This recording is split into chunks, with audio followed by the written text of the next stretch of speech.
This episode is brought to you by Artisan & Co. Artisan & Co. is a vendor market with a variety of vendor booths to cater to all your gift-giving needs. Artisan & Co. is also doing monthly events such as Wine Down Wednesdays and Tejano Thursdays for all your sips and shop needs. Located at 2535 34th Street, Artisan & Co. is also open from Tuesday through Sunday. Follow them on social media on Facebook and Instagram at Artisan & Co. Oh, hey, didn't see you there. This episode is brought to you by DJ Keepo. DJ Keepo handles all things like weddings, quinceañeras, anniversaries, and graduations. He's good at what he does, keeps the party going, and hit him up on IG, TikTok at DJ Keepo 806. Once again, that's DJ Keepo 806. All right. Can you hear me? Nope. No. Can you hear me? I, Can you hear me? yes, I hear you. Okay. I can't hear myself. I can't hear myself, I can't hear myself. but I can. Can you hear me? Yeah, I Yeah, hear I- you now. Can you hear me? Yeah, You can hear me? I can hear you. Yeah. I can't hear you. I can't hear. I can hear you, but I can't Is there hear. a button on here? I can hear you. I can hear you now. How about now? Okay, hold on. Can you hear me now? Yeah, I still hear you. Sa. Damn, I can't hear you. I hate this new shit. Hey, Ramos, buy some good stuff. All right, All right, hey, there you, it's on now. Okay, so you're blue, so that's 4. Baby I'm purple. blue. Hold on. Bro, I'm still. My mind's still trying to go. I've missed you. They probably think I'm Joto, but I Yeah, miss it's you, all bro. right, man. My brother, bro. Like You got to get in touch with your T-ball, bro. Like I think about when I was on the Cubbies, you were on the Blue Jays, the right? Blue Jays. I was on the Blue Jays. Remember that? Yeah, Like we became friends when we were 5 years old, bro. and we used to go to Joseph's house, Yeah, Cross Street, Joseph, to yeah. take a dump because you didn't Oh, want to yeah. use the porta potty. I'm still the same way. At Lubbock High, I would skip school to go take a shit in 3rd Street. I still don't like taking a shit places, Say bro. that again. We used to go across the street to our buddy Joseph's house because you Wallace. couldn't use the porta potties at Northwest Little League because people I didn't don't know how even to use remember there was porta potties at Northwest. They probably took them away after a while because people all nasty, bro. They know how to take it. It was gross. Yeah, as they were shit, worse bro. than Iraqis. No shit. Yeah. Oh yeah. Dude, You what see- was you that seen like? it. What? A porta potty in Well, they Iraq. had two different kinds. They had ones that you would the toilet, the hole was flush where you would stand, so you would just squat down, and those were like. But what was the smell like? Well, the thing, dude, it was so hot. Yeah, it that- would dry. Like Oh, everything okay. would dry up. So it wasn't that bad? I mean, Your nah. nostrils were just burnt. Yeah, Because I once took a shit in a porta potty at a job site in like the fucking middle of August. It probably was like 130 degrees in Yeah. that porta potty, Yeah. and it reeked to high shit. yeah. Well, they would clean these out sometimes twice a day, depending on where you're at. But when we were at our own base, we had to burn it. Okay. So it was like a 50-gallon drum cut in half, and then it was just like a plywood with the hole cut in it and the seat on it. Shit burns? Yeah, well, they'd mix it with diesel and diesel fuel and something else. Like Did y'all have cooking glory oil. holes too? Yeah, those were in the back. Those, But not a lot of women went to those. well, I was in a combat unit, so we were all dudes. So it's kind of You're all, can I pretend it's a chick? no, but You know, we were in that don't ask, don't tell era. yeah, dude, there were so many flies, dude. That, there's no lie. You would go in at night when they were all resting up at the very top, and you'd go in with a can of WD-40 and a lighter, and you would Burgers. hose them all while they're up on top of the roof. That's that entertainment. And then they would yeah. all like fall dying and What stuff. And the then, fuck? Because if not, you'd be trying to take a dump and they'd be on your little fundilla. Oh yeah, licking your butt. They'd be flying in your butt. What are these? You Huh? said spiders? Flies. Oh, No, flies. Oof. Yeah. Because you Man. know they'd already been on somebody else's butt. Oh, yeah. You don't want touching yours. That's gross. That's know. gross, bro. I, mean, I got to find a. Fucking size. This toilet wasn't made for Christian butt cheeks. So Oh, Jesus. that's why we had to destroy So, Islam. so hanging out with Jacob, like all the time, no one pissed me off more than he did, man. That's not true. Like legit. And it never failed. It was always like, dude, the fun bus just showed up. Bunch of midgets and clowns. We're about to have a great old time. And this fucker's like, you got to take me home. I got to take a shit. I'm like, bro. No, but for real, I got to go. I'm like, Dude, I Back had then, Crohn's disease before they even knew what Crohn's was. Back then, I wish they had Uber because I'd be like, "Fuck you, dude." I know. Many times, bro. Fucking JP, man, Jacob's gotta go real quick. Yeah. Sorry, man. I mean, what am I supposed to do? Take a shit here. Nah, man, I gotta go home and take a shit. Which is funny because then once I went in the army, it's like, dude, I shit anywhere. It don't matter. You had to learn. Getting shot at, getting like. It was like one of the Fucking Jacob, first bro. times that you came. I think Sexually? No. it might I was have been. there. It might have been the trip that y'all came when we baptized or when we dedicated Natalia. Okay, yeah. When we went out to eat. Oh, And yeah. you and this dude went and blasted ass in a Chinese restaurant. And I was like, damn, things have changed, man. This motherfucker became a dad and changed like a Oh, motherfucker. man, dude. You were I'm proud. telling- You're my boy. That was my boy right there. Dude, I'm telling you, man, oh man. Seriously, like one time we were waiting, we had found an IED, a bomb, and so we had to call in EOD to come get it. And so I was like, man, I gotta go to the bathroom. And they're like, what are you gonna do? I was like, I gotta take dump. They're like, well, you can't get out. I was like, dude, I don't care if I get my legs blown off. I gotta take it. It's worth it right Yeah. now. I was like, I just don't care watch if me. I take shrapnel in the dick. Yeah. So there was this in Iraq. They don't have gas stations. They have, depending on where you're at, they have like these huts, like little like straw huts on the side of the road, and they fill like Coke bottles with, they call it petrol, but it's just gasoline. No shit. And that's how you buy it. You buy it by the liter or 2 liter. No shit. Well, when nobody's there at night, plus we Do cleared they not everybody out for the drive bomb. a Yeah. lot? Yeah, I mean everybody's got cars, but they don't have like So you're buying like 10 liters? yeah. Oh shit. So yeah, so then I go to this little hut, nobody's there, and I was like, man, I gotta go. So I go in there and I take a dump, right?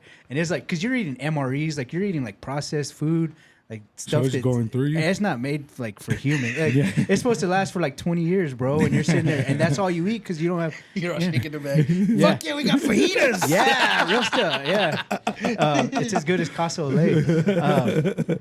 What was your favorite MRE? Chicken tetrazzini.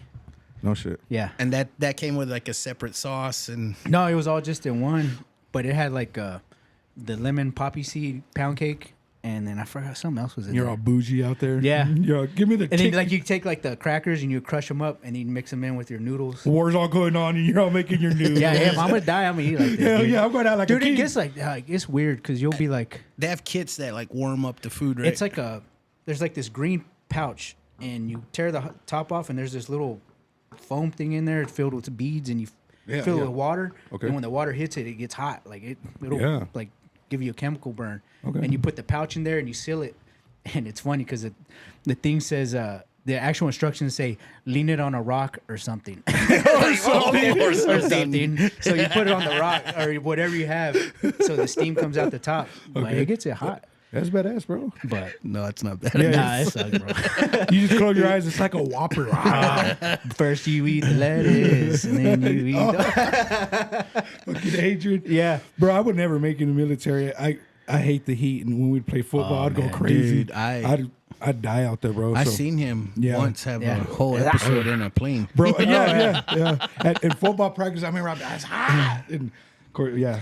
Dude, I remember one time I probably drank 2 or 3 gallons of water, and never went to the bathroom. Like it would just sweat. Like, dude, it was. Yeah. We were running hard. Like, And it then was- you were peeing out of your ass anyway. So well, when we went to eat in the market, because it's like you get tired of eating processed food, and you're like, dude, let's just go to the market. Whatever they have, like, I mean, Goat balls, all yeah, yeah. falafel, chicken shawarma, it didn't matter. So finally, we took our Terp with us Yeah. into one of the villages. He's like, hey, man, go get some food from the market. And he's like, what? Hey, don't question me. Don't question me. So he's like, all right. So we give him American money, and he goes in there and he buys a bunch of food, right? And these energy drinks, and there's these other ones. What do we call it? Peach float was the drink, but it was like in Arabic or something. But it had little pieces of. It was like almost like what's that stuff? It's like Jumex. Yeah, and it's got like the little like peach yeah. pulp. And he brought us all this food, and they had these things we call them Iraqi tortillas, but it's like that naan bread, like big old things like that. Good. And yeah, Nice, and we badass. ate good, and we got sick. So, man, we all got dysentery for like 2 or 3 days, but then after that, we could eat anything out of the, The market. fuck is dysentery? Choro, like, Oh. Yeah. but dude, it's like it was so bad where before your brain even tells your culo you gotta go, dude, it's already out. There's a drip, Yeah, drip, it's, drip. Yeah. no, not drip, dude. Oh, good. Oh, was Yeah, like blah. explosive. Yeah. yeah. It was like fucking Goddamn. Dumb and Dumber. Lloyd. I just went brain dead. The Vegas, not the Strip, but the other one. Oh, when you your story, Yeah, when I shit all over the wall. dude, I would have Fremont Street. God dang. I would have Fuck, paid to that have took been 10 there, bro. minutes. I know, right?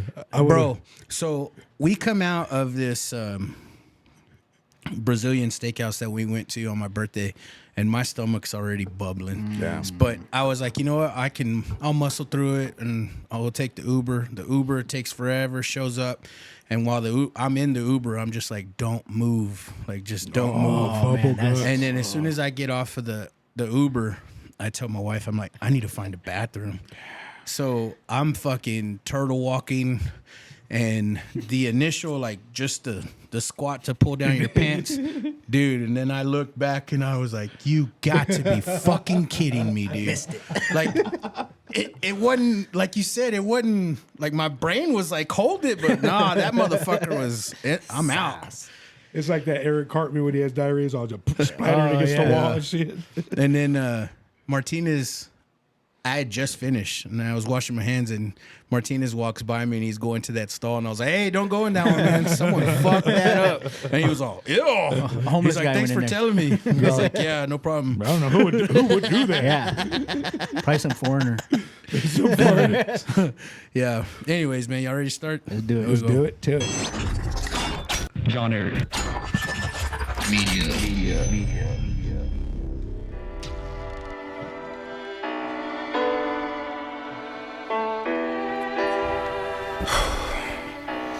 Okay, here we go.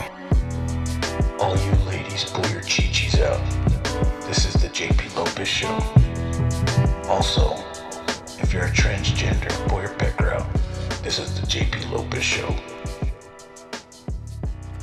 What is up? Thank you for tuning back into the JP Lopez Show. Sorry for the 2-week delay. I know. I missed you. I missed you so Bro, much. I legit thought I had COVID. Did you? And I didn't want to, we're so intimate in here. So I was like, man, I can't be responsible for spreading COVID. And then it turned out to be asthma and fucking allergies. Oh, shit. Dude, it made me feel like shit. For real. I was like, I can't record because I can't fucking give it to whoever all my licking the guest is going to be. microphone. I'm You glad, know, glad and you seen the looking people good. that are listening, they don't get to see us, when we make out before. Hey, you got to get the Patreon. Discord. You got to pay for Gotta Discord. pay for that scene, baby. It's good to see you, though, man. Man, it's good to see you, brother. I'm glad you're feeling better, brother. Seriously. I'm glad to see you, man. It's been like 3 weeks. Too damn long, too damn long, It's brother. been a while. And then we got Super Grupo Mas. Back together again for the first time. For the man, it's a Jacob, good man, thing. it's fucking badass to have you back, bro. Hey, it's good to be here. Man. So, first time, long time. Uh-huh. Yeah. Love you long time. It, I'm not going to put your business out there, but it sucks for the reasoning that you're in town, but I'm glad to fucking have you on. Yeah, man. I mean, Yeah. that's part of life. Yeah. It's like the Lion King. Yeah. Hey, but everybody's gonna go through it, and I know you guys have already gone. I mean, it's my grandpa, Yeah. but I know it's you guys I- lost your parent, your dad, and it's. Yeah. I don't even want to think about when that comes. Yeah. Seeing what my uncles I are going tend to now in life look at the glass half full, and it's a blessing to be 42 years old and still have your grandpa, bro. Amen. Amen to that, brother. Yeah. Amen to that. So through. He taught me a lot, man. He was crazy. Like growing up, like I would never would have thought that the last day or so we'd be like, "Hey, my grandpa's going to heaven." Like it's like because growing up, I mean, he was old school, Arnett Benson, Northside, from the Valley, Pachuco, Cholo, Cholo. hardcore son of a bitch. Like Yeah. that was Yeah. him. I mean, doing state time, doing like Okay. he was okay. in rough. I think that era of Mexican, or I guess Chicano, whatever you want to call them, they were all rough. Had to be. Had to be. Can I ask you? Did you learn more on how to be like the man you are now from your grandpa or your dad? Good question. Good question. I get my work, like working hard, I get from my dad, but the stuff my grandpa taught me, I was probably 8 or 9 when he had me kill my first goat, like in the backyard. Yeah, Like, we had an yeah. apricot tree, And I remember me and my dad and my grandpa went to some farm. I couldn't even tell you where it was. And there was a bunch of chivos running around. So they picked one out. And they put it in the back of the truck. And they tied it down. And then we got to the house. And they took it out. And it was tied to a tree. And I'm sitting there playing with it. My grandpa's like, don't name it. It does. Oh, Billy, I love He ain't going to be Billy. around that long. So then they... Don't name it. The next day, it was a Sunday, and they strung it up on the apricot tree by the hind legs. And then I remember he grabbed it by the horn, and then it was a sacatripa, it was a curved blade, and he always carried it. And he opened it up, and he put it in my hand and put his hand over mine, and he grabbed it. He grabbed the chivo, and then he slid. When he did that, did you know what was about to happen? He still didn't know. Dude, I was a kid. Like, what's happening? And then my dad was there. My dad was just like, "Hey, you're gonna learn." And then he slit the throat on the goat, and then You lost your shit. Well, I remember the way it screamed like a kid, like when a goat you slit his throat, it's like the way it's like. If you ever butchered a goat, you know what it sounds like. Yeah. And I was like, okay, like I was kind of in shock. You're shocked. Yeah, and then split down the middle, emptied everything out of it, and then a few hours later, I'm sitting there eating a taco, like, hey. Yeah. I'm eating It's not so bad. It's not so bad. I love birria. Oh, shit. That's crazy. Yeah. I learned how to love a woman by my grandpa. I learned everything sports by my grandpa. I learned when we were cleaning out. He had these big old, like, just blocks of concrete in the backyard for a while. And my grandma, I guess, got on to him, or it was time to fucking get rid of it. So I'm helping my grandpa wheelbarrow all those blocks of concrete to the dumpster. And we get to the final block, and there was a big-ass snake under it. So he puts it in a 5-gallon bucket, and we go to the street, and he's like, come on, bring that hoe. And so I brought the garden hoe, and he's like, all right, I'm going to put it out of the bucket, and you chop his head off. And I was like, what? Like, I thought I was going to chop weeds, Grandpa. He's like, yeah, kill it. And I'm all, no. And he's like, kill it. I was like, fuck. And you don't want to let your grandpa down, so I'm all fucking crying, hitting his head off. I'm sorry. Yeah. I was like, why can't we just let it go? That's my dad's dad. But my work ethic I got from my dad. That's better. I know your dad. That motherfucker put in work, man. Yeah. But my dad's dad, he used to work in the cotton fields all the time. And when he would kill a snake, he would crack it like he would a whip. Okay. And the head would pop off. He'd crack it like a towel. For real? Yeah, that's how he would kill him. Like that. Damn. You grab it by the tail and then Talk about expert and shit. yeah.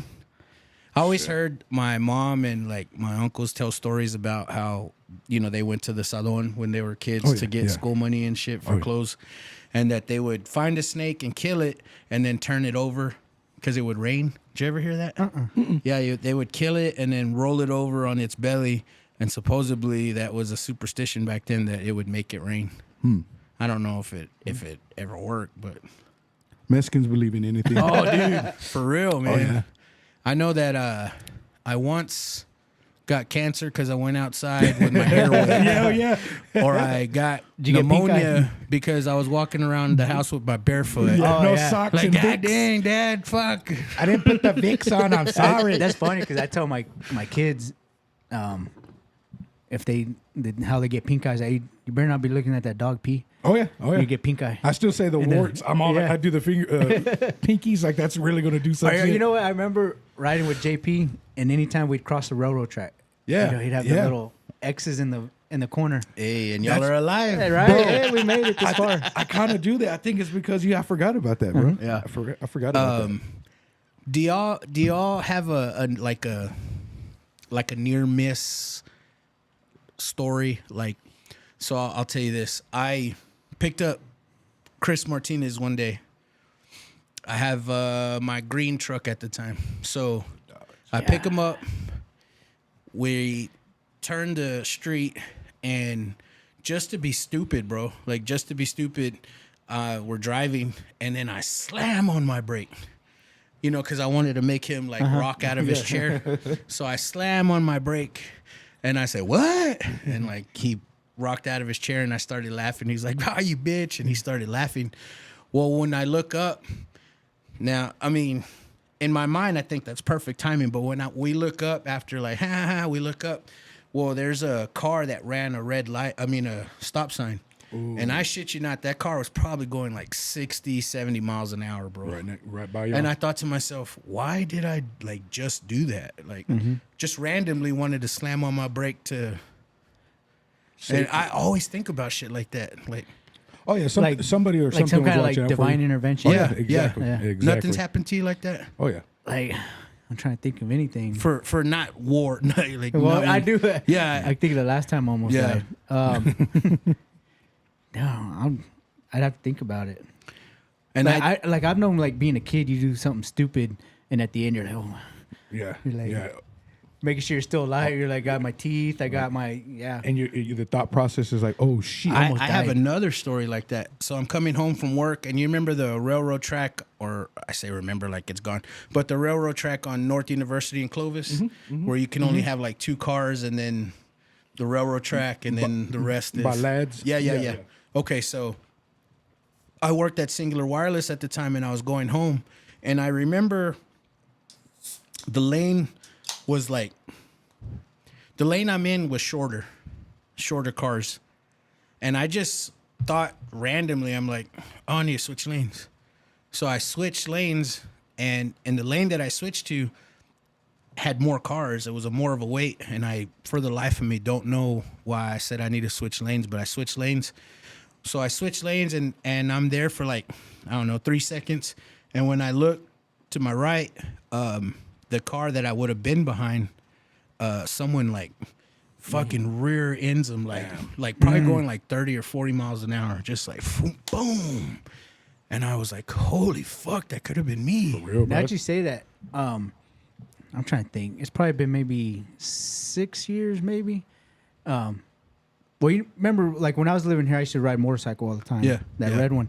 Well, my father-in-law has a 2002 Harley Road King, and he keeps it at my house. And he's like, whenever you want to take it out, take it out. So I'm like, yeah. So I took it to work. I was working third shift overnight, and I had got done at 6:30 in the morning, and I was getting ready to leave, and something made me like sit there and BS with my relief a little bit longer than I usually would. Like just sitting there talking. Usually I'm like, hey, all right, I'm out. I'm gonna go home. Yeah. For whatever reason, we just sat there and talked a little bit longer, right? So then I get on the motorcycle and I'm headed home, and I come off this one road is called Toll House, and then I turn onto, I can't remember the highway, but there used to be, now it's like a Amazon distribution center or whatever, but it used to be like a market, and there was a main entrance, and where I would have been, someone wasn't paying attention and went to turn in and cut right in front of somebody, and they T-boned them. Oh shit, yeah. So if I wouldn't have been talking, I would have probably around that same time, I would have been going straight, and that car would have turned right in front of me while I was on the motorcycle. Oh yeah. That's Because I got there, and when I got there, the police weren't even there yet. Like steam was still coming out of the engine, and then, I was like, hey, does anybody need help? And they're like, oh, we call the police. And I was like, anybody hurt? And I'm like, no. I'm like, all right, well, too bad. I'm out. God, I got to go to the gym. Yeah. That's crazy, bro. I've never had an experience quite like that. Something where I missed out on something. I think I told you where I was. Where she had herpes. Where she had herpes. A hairpiece or herpes? And she had. And I didn't fuck her that night. It only turned out to be syphilis. Yeah. Call me Al Capone. No, it was when I worked at Dairy Queen. And this night we got robbed. It's like 2012-ish. They got robbed. And I was working Was that that night. the one from Trinity? Yeah, that one exactly. I would close at night, and there was a good friend of mine, Jesse Rios. He was the one that got robbed that night and beat with the bat. And I would always stay a little bit later to give him or one of the young girls a ride home. Me and the ex-wife would always try to help out people. He went out and chased them, right? No. What happens? He went outside to smoke a cigarette. That's what it was. And I usually would stay there because I would go smoke my own cigarette in the car, right? And that's what I would take him home sometimes. And that night, he's like, no, I'm cool. I'm going to stay here. And the lady was going to give him a ride home. I was like, you sure? He's like, yeah. I was like, all right, cool. So I stood for about 5 more minutes. Something told me to stay a little bit longer, dude. And so I was like helping them throw out trash and stuff. They're like, man, just go home. So long story short, I decided to leave. And as soon as I left, we got off at university and started heading home. Some kid that had worked there for like a month had been scoping it out. And later on, when he got caught, he said that he waited for me because he liked me because I was nice to him.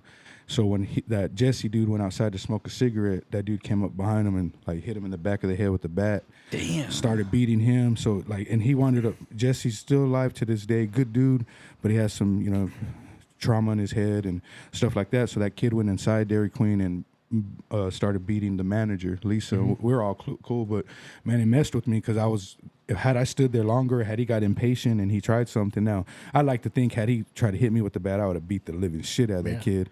But man, it gave me some PTSD after. I didn't realize that, but once I got into some counseling through my divorce, man, that fucked me up that night, bro, because I kept thinking it could have been me. It could have been me. And then I also felt guilty because, hey, I helped the kid out, and that was the only reason he didn't want to attack me. So it was some crazy stuff. So it wasn't no accidents, but I just missed out on what could have been something terrible. You know what I mean? So. Or you could have been a hero. I could have, yeah. I need a hero.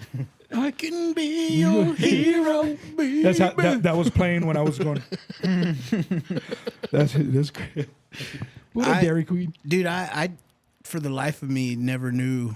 I mean, obviously I do now, but when we, started hanging out again, I never knew you worked at Dairy Queen. Yeah, How did I know you worked at Dairy Queen? I think y'all went in one time, or I know your mom. Because when I started working there, oh man, my nephews on my mom's side, my ex-wife's side was working there, and he said, "Hey, Unc, you need a little part-time job," because me and the ex-wife just had our third one was probably like 3 or 4 years old, so she's working her ass off, I'm working my ass off, and then so it started off as a part-time job, but just like anything, man, I worked my tail off there, and just good customer service. People would trip out. They'd be like, "What the hell are you working here for?" I was like, "Man, I got bills to pay." You should be a Chick-fil-A. You should be. My pleasure. My pleasure. But that job, dude, I met a lot of people. I learned a lot of shit. When I was younger, I'd look down on that, like, man, I ain't gonna flip no fucking burgers. But man, it taught me so much in the sense of like confidence, customer service, but just how to believe in yourself. So after I quit that job, went through a divorce or whatever, I started landscaping. Didn't think I could ever do it, and here I am 8 years now doing it.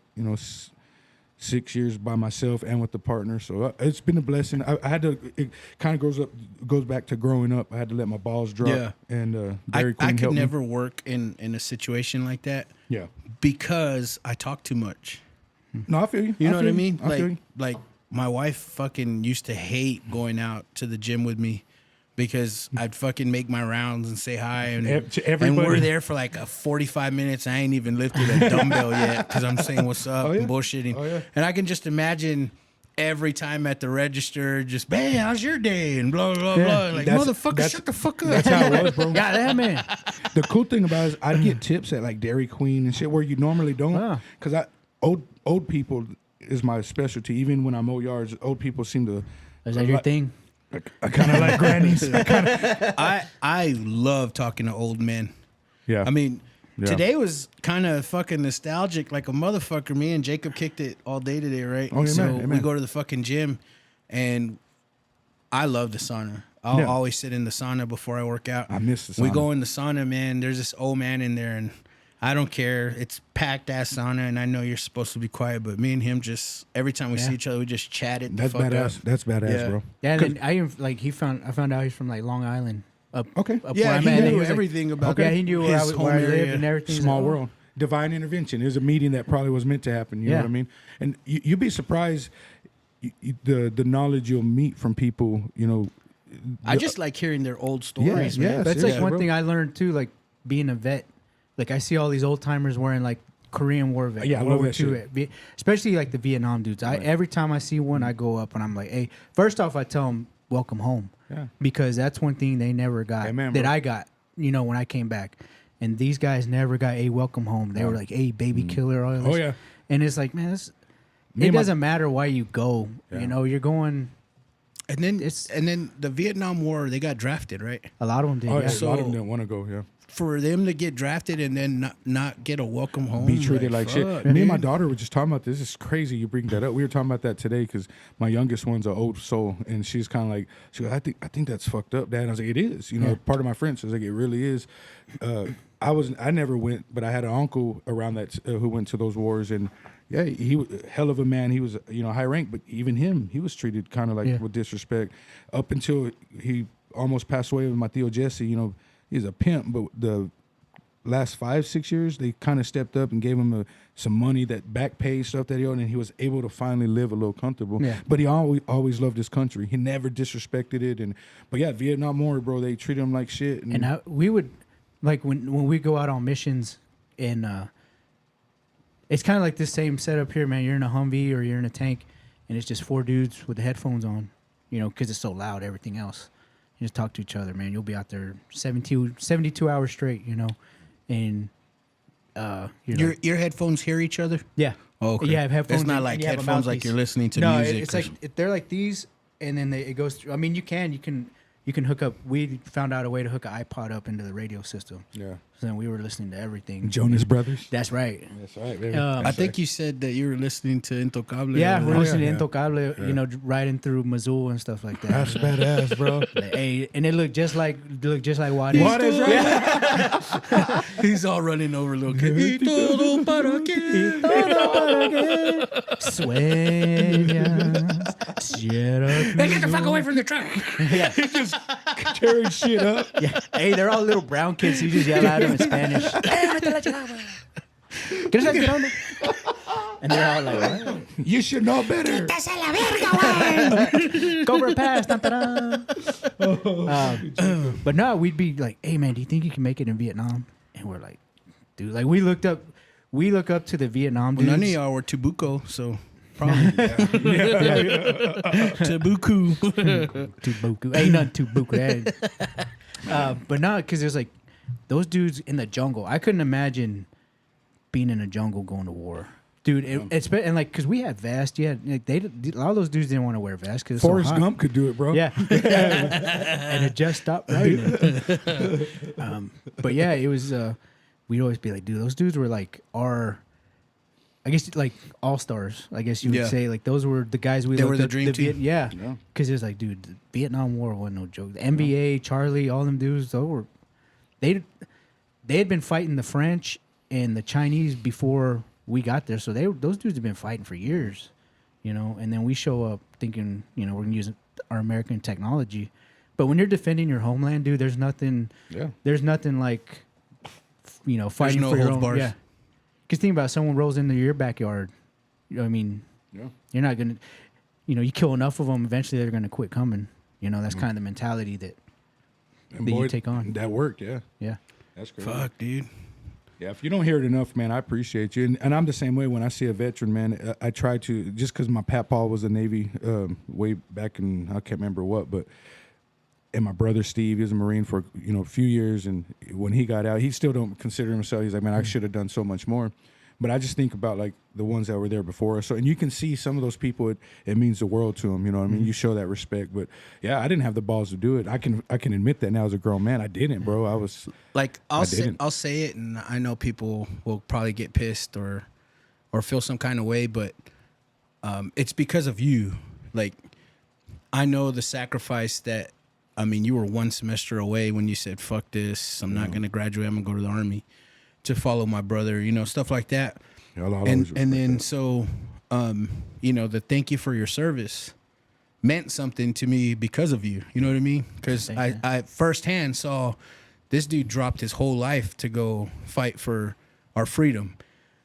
I'm saying all this because the whole bravery thing now is so watered down where people are like, like the whole Caitlyn Jenner where she was so brave because... So stunning because you tucked your wiener in between your legs with duct tape. I don't even want to get into it. I'm just saying that right there, they said she was brave, or he or her was brave. I see what you're saying, But then COVID comes, and then it's the people that work at the supermarket. They're like, oh, thank you for your bravery and thank you for your service. And I'm like, nah, man.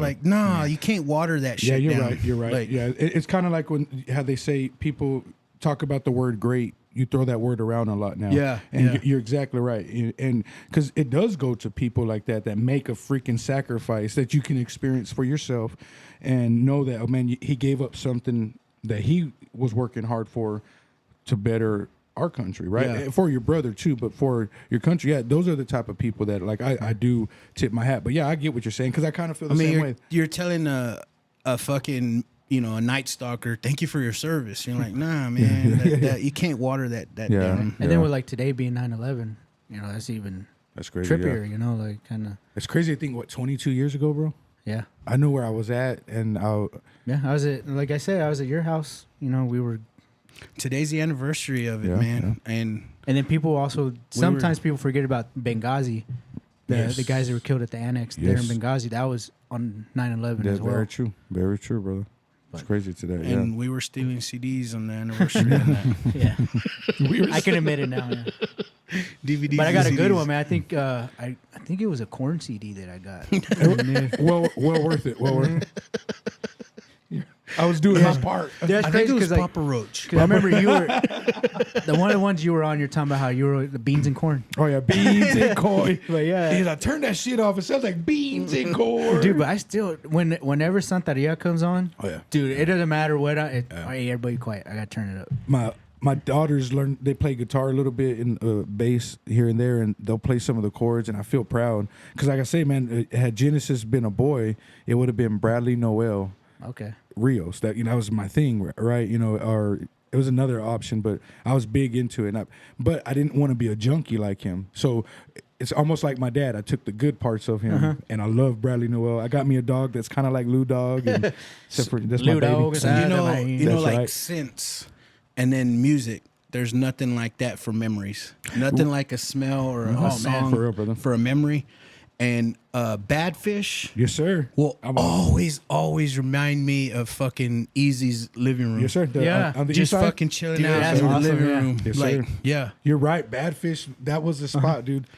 I remember the whole Secondhand Smoke album. You know what I mean? Because yes, that's crazy, dude. That takes him back to Easy's It'll living room always right now. remind me of Easy's living room. You're right, bro. Out in the fucking country. Oh yeah. It wasn't even the country, but there was no houses around, so we called it the country. Back then, Yeah. I remember we'd have parties all the fucking Oh, time. dude, there, and nobody would show up. Nobody, bro. Like, yeah. It would just Couldn't be find us. it. yeah. You have to draw a map. Well, we had that big one. Go meet them at Sonic's on the corner of MLK. Tell them how to get here. Wait, We had one big ass party Oh, yeah. out there, dude. It was, and that thing went all night, Oh, yeah. dude. I It think we was- had 3 kegs that night. Yes. Yeah. Oh yeah.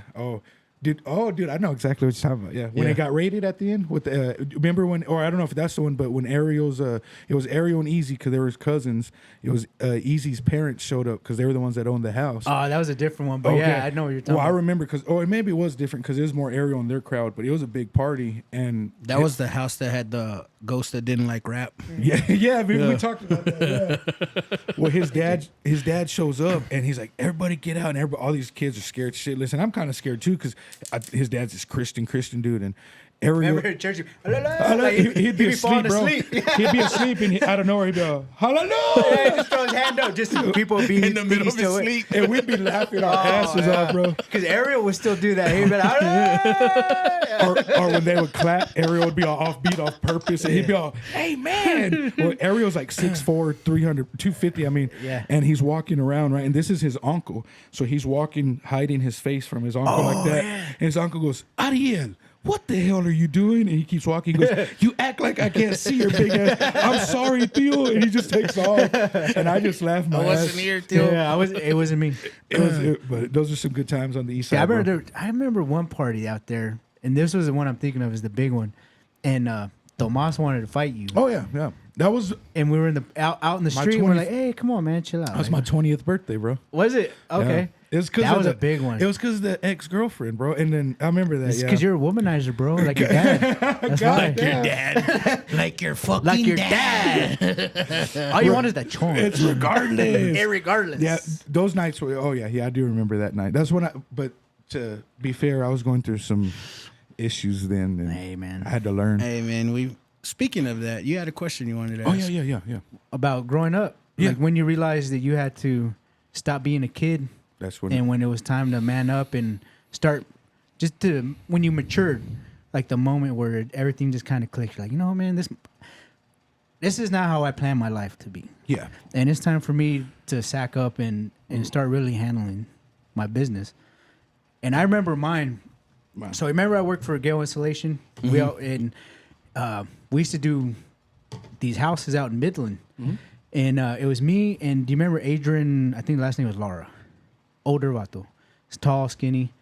But we would do this blow-in insulation, wall coat stuff, right? And it was nasty stuff. Yeah, they kept me in the fucking box truck for Yeah, that. and we would we went all the way to Midland, and we get there, and like, in one of those trucks, it takes like 3 hours, right? Okay, yeah. We Because get it's governed at like 60. yeah, But you get paid for it, right? The drape. yeah. So we get there, and the inspection wasn't ready for us. Okay. So then we call. My dad was one of the head guys there. We're like, hey, Dad, it's not ready. He's like, well, the builder wants it done today before the weekend, because I guess the sheetrockers were coming in on Monday or whatever. And I'm like, all right, well, I mean, I don't know what to tell you. Like, it's not ready. He's like, well, just sit there and wait till they get. So we wait, and it's Friday. It's a Friday, and I was like, man, I just want to go because I want to come home and hang out with you guys. Yeah. And then, so eventually, it wasn't until after lunch, right? And it's hot, and we're sitting there, and we do the whole house, right? And it's already dark. We're on the way home. And I remember it rained some, and we're coming off of like like 82nd Street, and we're coming like through Abuelos. You know where Abuelos is at and all that? And like, Oh, yeah. it's a Friday night in Lubbock, dude. And people are all like out packed, eating. yeah. You know, people are having a good time. And you see like the way like the lights are coming off the water, like Oh, off yeah. the streets. You're like, man. And Adrian looks over. He's like, man, just look at that, dude. He's like, look at all these people living their lives, man, just having a good time. And here we are, hediondos, dirty, and we still got to go back tomorrow. He's like, man, he's like, I forgot. He's like, I can't believe I'm this old and I'm still, this is what I'm doing for my life. Damn. And I sat there, I was like, damn, dude, like, you know, I'm in my 20s and I'm like, dude, I don't want to do this either. I got to nut up. Yeah, I got to nut up, you know. And then a little bit after that, you know, my brother joins up, and I'm like, all right, well then, hey, this is, if anything's a sign, like, hey, I got to mature right now. And I remember I didn't even have to tell my parents. I mean, I was already in my 20s, but I was like, I just went to the recruiter, and originally I went to the Marine Corps because I wanted to be an officer because I already had over 160 credits, Okay. and I wanted to be a Marine Corps officer. So I go there. First, I go to the one that used to be across from the mall, and I'm like, hey, I want to join the Marines, and they're like, sit down, blah, blah, blah, like start barking at me. I'm like, hey, time down. I'm like, I want to be an officer, and they're like, oh, you know, they're like, oh, you got to go somewhere. So one of the guys takes me on the other side of the loop. There's like where Cardinals is. There's like a shopping center, kind of like a 5 or 6 story, like office building right there. The all glass one. I think so. Yeah. Yeah. And they're like, you got to go up to the 6th floor. So I go up there and like, hey, you want to be a Marine Corps officer? I'm like, yeah. So like, how many? You have a degree? I'm like, nah, I have like, I think at the time I had like 200 and something credits. Like, you haven't graduated yet? And I'm like, nah, I got like 2 more classes to go. And they're like, all right, but you want to be Marine? You want to lead Marines? And I'm like, yeah, sure. So then all the paperwork, everything looks good. And then they're like, do you have any tattoos? I'm like, yeah. They're like, do you have any to show? And I'm like, well, I got these 2 on the back of my calves. And they're like, oh, how big are they? And he's like, well, let me look. So he looks. He's like, damn. I'm like, what's up? He's like, they can't be bigger from the bottom of your palm to the tip of your finger. And I have garasa on one leg and signs on the other. Yeah. Okay. Yeah. Yeah. And it's like right below my knee down to my ankle on both sides. And Why the rule for because when you're a Marine Corps officer, if you lead PT, it's a distraction because you're wearing your shorts and they say it's a that? You can distraction. put foundation on it. I know, right? Yeah. Or just wear stockings. Stockings. Just wear medias. Or be a cholo and wear knee highs. Yeah. Do some push-ups. That's it. Dude, so I had everything ready to go, and I was just waiting on waivers. Yeah. And they're like, "No, we can't get you a waiver for your tattoo." We tried getting waivers. So if you're what did you say you wanted to be? An officer. If you're an officer, you do the I don't know what I've been told. That's more like a non-commissioned officer, which I ended up being later. But you still lead. Marine Corps officers lead from the front, so you're going to be in front of the formation, and they're going to see you because I don't even think Marine Corps officers can have anything past their elbow. Okay. Just because it's considered a distraction. Is it the same nowadays? Because this was about what 20 years ago. Yeah, this was like in 2000. 2004, 2005, something like that. Fucking Jacob looks like he did in high school, bro. Hasn't aged a goddamn bit. My hair It's all, lies back here. I'll tell you, it's all the stuff the army made me eat. It's all Stress, Jacob. You ever heard of it? You ever- Shit. Get a damn gray hair, for God's sake. But yeah, so then they're like, we can't get you a waiver. But you can still be a Marine. I'm like, every Marine I knew up to that point never did shit with their life. I was like, I don't want to be a I'm Marine. trying to do opposite. Yeah. Yeah. So then I ended up going to the Army recruiter, and they're like, well, what do you want to do? I was like, well, I want to be infantry. And they're like, well, no, at first I was like, I want to be MP. Because I criminal justice, like, man, when I get out, you know, I'll go LPD or something. Yeah, yeah. I mean, I like shooting people of all races. So, you know, LPD's right for you, man. White, black, Chinese, dogs, it don't matter. We They don't shoot- discriminate. They shoot everybody. That's I'm gonna right. shoot that. They're not racist. They shoot everybody. Everybody. It's America. But so yeah, then they're like, we don't have any MP openings, like, because this was at the height of Iraq and Afghanistan, and they were just taking bodies. Yeah. But MPs were full. They're like, so I had to take my ASVAB test, which is like you're placing like something battery test, see how smart or dumb you are. Yeah. And I did mine, and mine was high up, and they're like, nah, dude, you can't be infantry. They're like, you're too smart. They're like, what do you want to do? You do anything. You can do anything in the Army you want to do. Your score is high enough. Oh, wow. And I was like, I'll do a bioengineering. yeah. I would have been. I want to be linguistics. I'll be a cook. Yeah. I want to be like Steven Seagal. and shit myself. Yeah. So yeah, so then they're like, well, what do you have? And I was looking, I was like, I want to be a tanker. And then, or the guy's like, you want to be a tanker? I'm like, what's that? And they're like, rolling around in a tank and blow stuff up. I'm like, you got me. Yeah. So that's what I did. I ended up becoming a tanker. Shit. And yeah, I was an armor for my whole active duty career. But That's cool, brother. I mean, but yeah, that's when I realized. And then you know, getting deployed. I did 15 months straight. Well, I mean, I came home for 15 days, but that whole time you're like, dude, that's when you realize you're like, dude, there's a lot of shit. Like I grew up quick in that 15 months, man. So even when I got home, even like, and I think sometimes it still upsets my wife because a lot of things don't get to me. Mm-hmm. Like, dude, I could be like at the mall and there's no parking spot, and if I got to park all the way in, I'm like, I've walked farther than this. Yeah. You know, Yeah. so, you know, I don't park close anywhere anyway. Yeah. I don't want any fucking door dings ever. Yeah. Like And any little, that used to piss my wife off. There's a parking. Fuck no, I ain't parking right there. but stuff that would like annoy normal people, I'm just like, you know, whatever. That's I think it's a mindset that I've always had in my upbringing, because believe me, I've worked shitty fucking jobs, and people will, like, all my coworkers that I come up with in these jobs will fucking flat out tell you like, well, he didn't give a shit. But it's because I had my mindset to say like, this is just It's temporary. temporary. not only temporary, but this is just like a speed bump. Yeah, This yeah. is just the motion that I'm Yeah, going that's- through to get where the fuck I want to go. I never ever looked at a job that I was like, all right, I'm going to excel here and I'm going to advance here and I'm going to stay here. No, all my jobs were like, fuck this. It's just to get where I'm going. I got bigger shit to do, and that's something that I lacked. You know, when we're talking about the whole Dairy Queen experience, I didn't see what y'all could see. You know, and that I'm not shitting on myself, but other people would tell me that. You know, and I didn't see the growth from it, and it took me a while to finally realize that. Yeah. My brothers would always tell me have a game plan. Shit, you would probably always tell me growing up, like, have a game plan. What do you want to do next? And for me to finally grow up, it took me to go through a separation, but my mom was always her baby, bro. So she took care of me my whole life. Tommy Scott. Oh yeah, Thomas Scott, and she was there for me. So especially my divorce, man, her and my two brothers came together, and all my family, my sisters, my little brother, they all came through.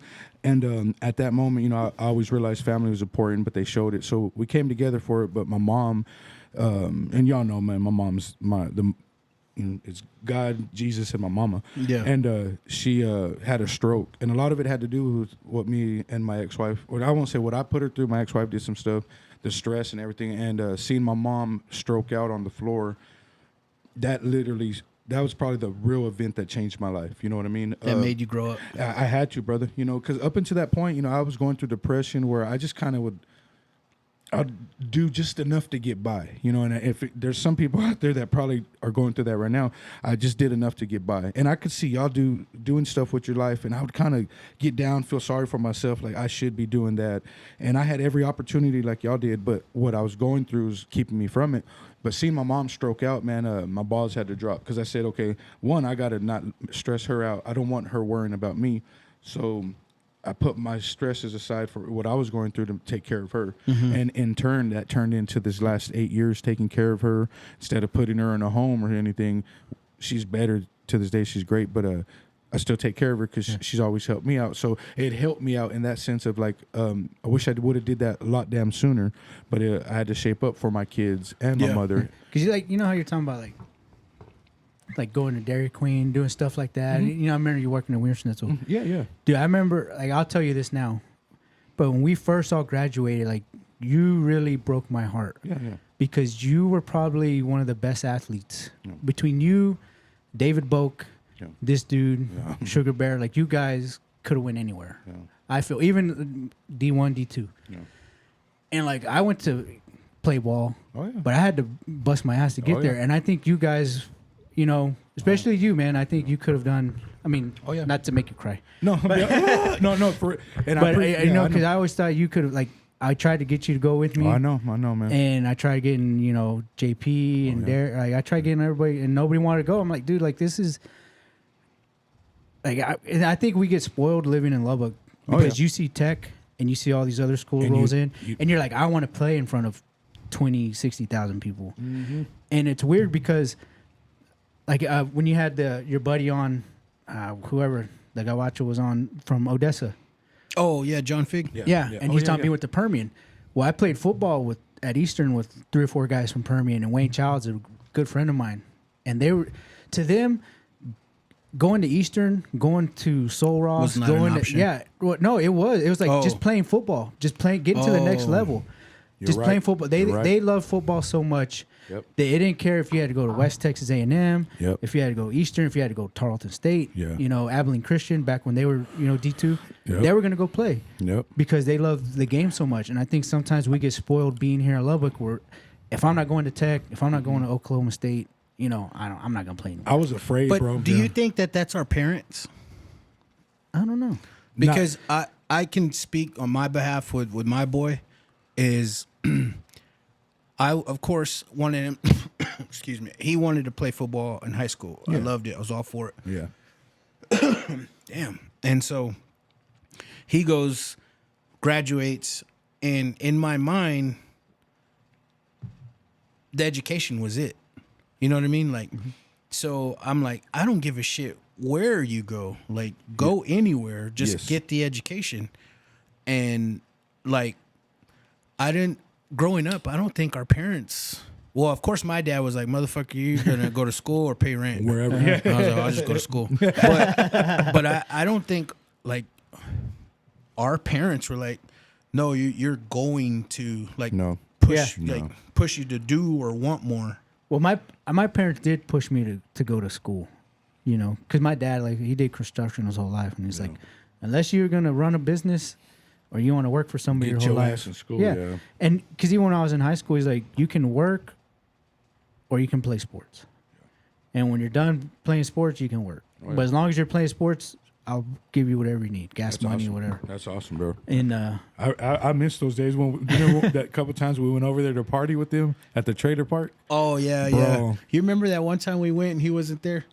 Yeah, with his buddy from Abilene. Sergio, Big Sergio. Sergio. Yeah, we showed up. Yeah, he wasn't. We went to like, a town and country in Portales, and I was like, fucking, can I use y'all's phone? Because I didn't have roaming at the time, and my phone didn't work. So I fucking borrowed their phone, and I Where kept was calling I? you and calling. Still to this day, I never knew where the fuck you were. Nobody knew where you were. Yeah, at. we fucking I probably drove didn't even know where I right the was. fuck back. Dude, that's funny because I would drive to Lubbock just to come hang out with you guys for like. Those, But I guess like affirmation. I've always kind of had that. Like being young in my 20s, I've always pictured like a high paying job. I've always pictured like a badass career for myself. that's I didn't badass, know though. how I was going to get it, bro. Yeah. I didn't know what direction I was going to go. But you knew But you were I gonna knew get it. it was there for me to grab. And then people would be like, why the fuck are you working there? And I just knew that it was just a fucking speed bump on the path that I had no clue. I mean, don't get me wrong. I'm not here saying like I had my whole life planned. I had no clue, but I kept seeing it, a vision for myself. Yeah, you wanted better. Yeah, Yeah. to be in a position that like paid a lot and was a respectable career. But you've always had that ambition and that drive. And that's something that I think as I got older, I realized, I guess I don't want to say I was ashamed of myself because I went through that whole pity party for myself. I think I was afraid of letting people down. So when you always had that drive. You would, going back to the New Edition concert or when we went to Cancun, you're like, nigga, save some fucking money up. We're gonna go do this. A lot of us, some people need that in their life. Like someone, whether it's a homeboy, a brother, or sister, whatever, you have somebody that can push you to do that. I regret it a lot because when we would go, we would have our doubts. My thing was, I was always afraid that I wasn't good enough. So even in wrestling, Mike wanted me to go wrestle at Kearney State, and they were national champions. They didn't give scholarships, but you're good enough to go at least try out. But I never, maybe in wrestling I thought I was too good for that. Football, bro, like all bullshit aside, you saying you thought I could do it, man. I looked up to y'all guys because I knew I was athletic, but I was never good in. I was good at a lot of little things, but I could never focus on being good at one thing. Whereas you are starting two tech, we knew what you could do. We knew what you could do when you come in. Yeah, but you doubted yourself because that was my problem, dude. doubt. Like you were the fucking one of the best wrestlers in town from middle school all the way through high school, bro. And even with y'all seeing me, I was real good. So you saw that in us, but we saw that in you too. Yeah, and you didn't see it in yourself. It took going back to the original question. It took me going through this. I see it now, and it's funny because mowing yards, man, I get so much pride and satisfaction. But like y'all were talking about, I'm looking at what's next because I want to leave something for my girls, right? So not only do I want to do what I'm doing, I'm like, okay, what's next for Thomas, right? And my story. So I think I'm better than what I used to be because there's times I still want to self-doubt myself, but then I got to let my balls drop and remember, no, that's not who I am. So you got to keep moving forward. And as long as you keep moving forward, you trust the process. And I tell my kids that all the time.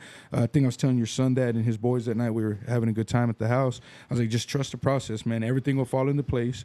And I love that unfortunately, it took me 15 years, but here we are full circle again. Yeah, for sure. And seeing you success, with your family, seeing, you doing what you're doing. I'm like, yeah, it's well worth it, man. And so I'm tough in a good way on my kids. I'm like, when they self-doubt or they don't believe in themselves, I was like, no, you can do it. Yeah. Genesis, she finished her second year at Wayland. She's taking a semester off. And I was like, take your time, enjoy it, and get your ass back to it. And whatever will happen. But just give yourself a chance. Don't waste it. Don't waste it. But like,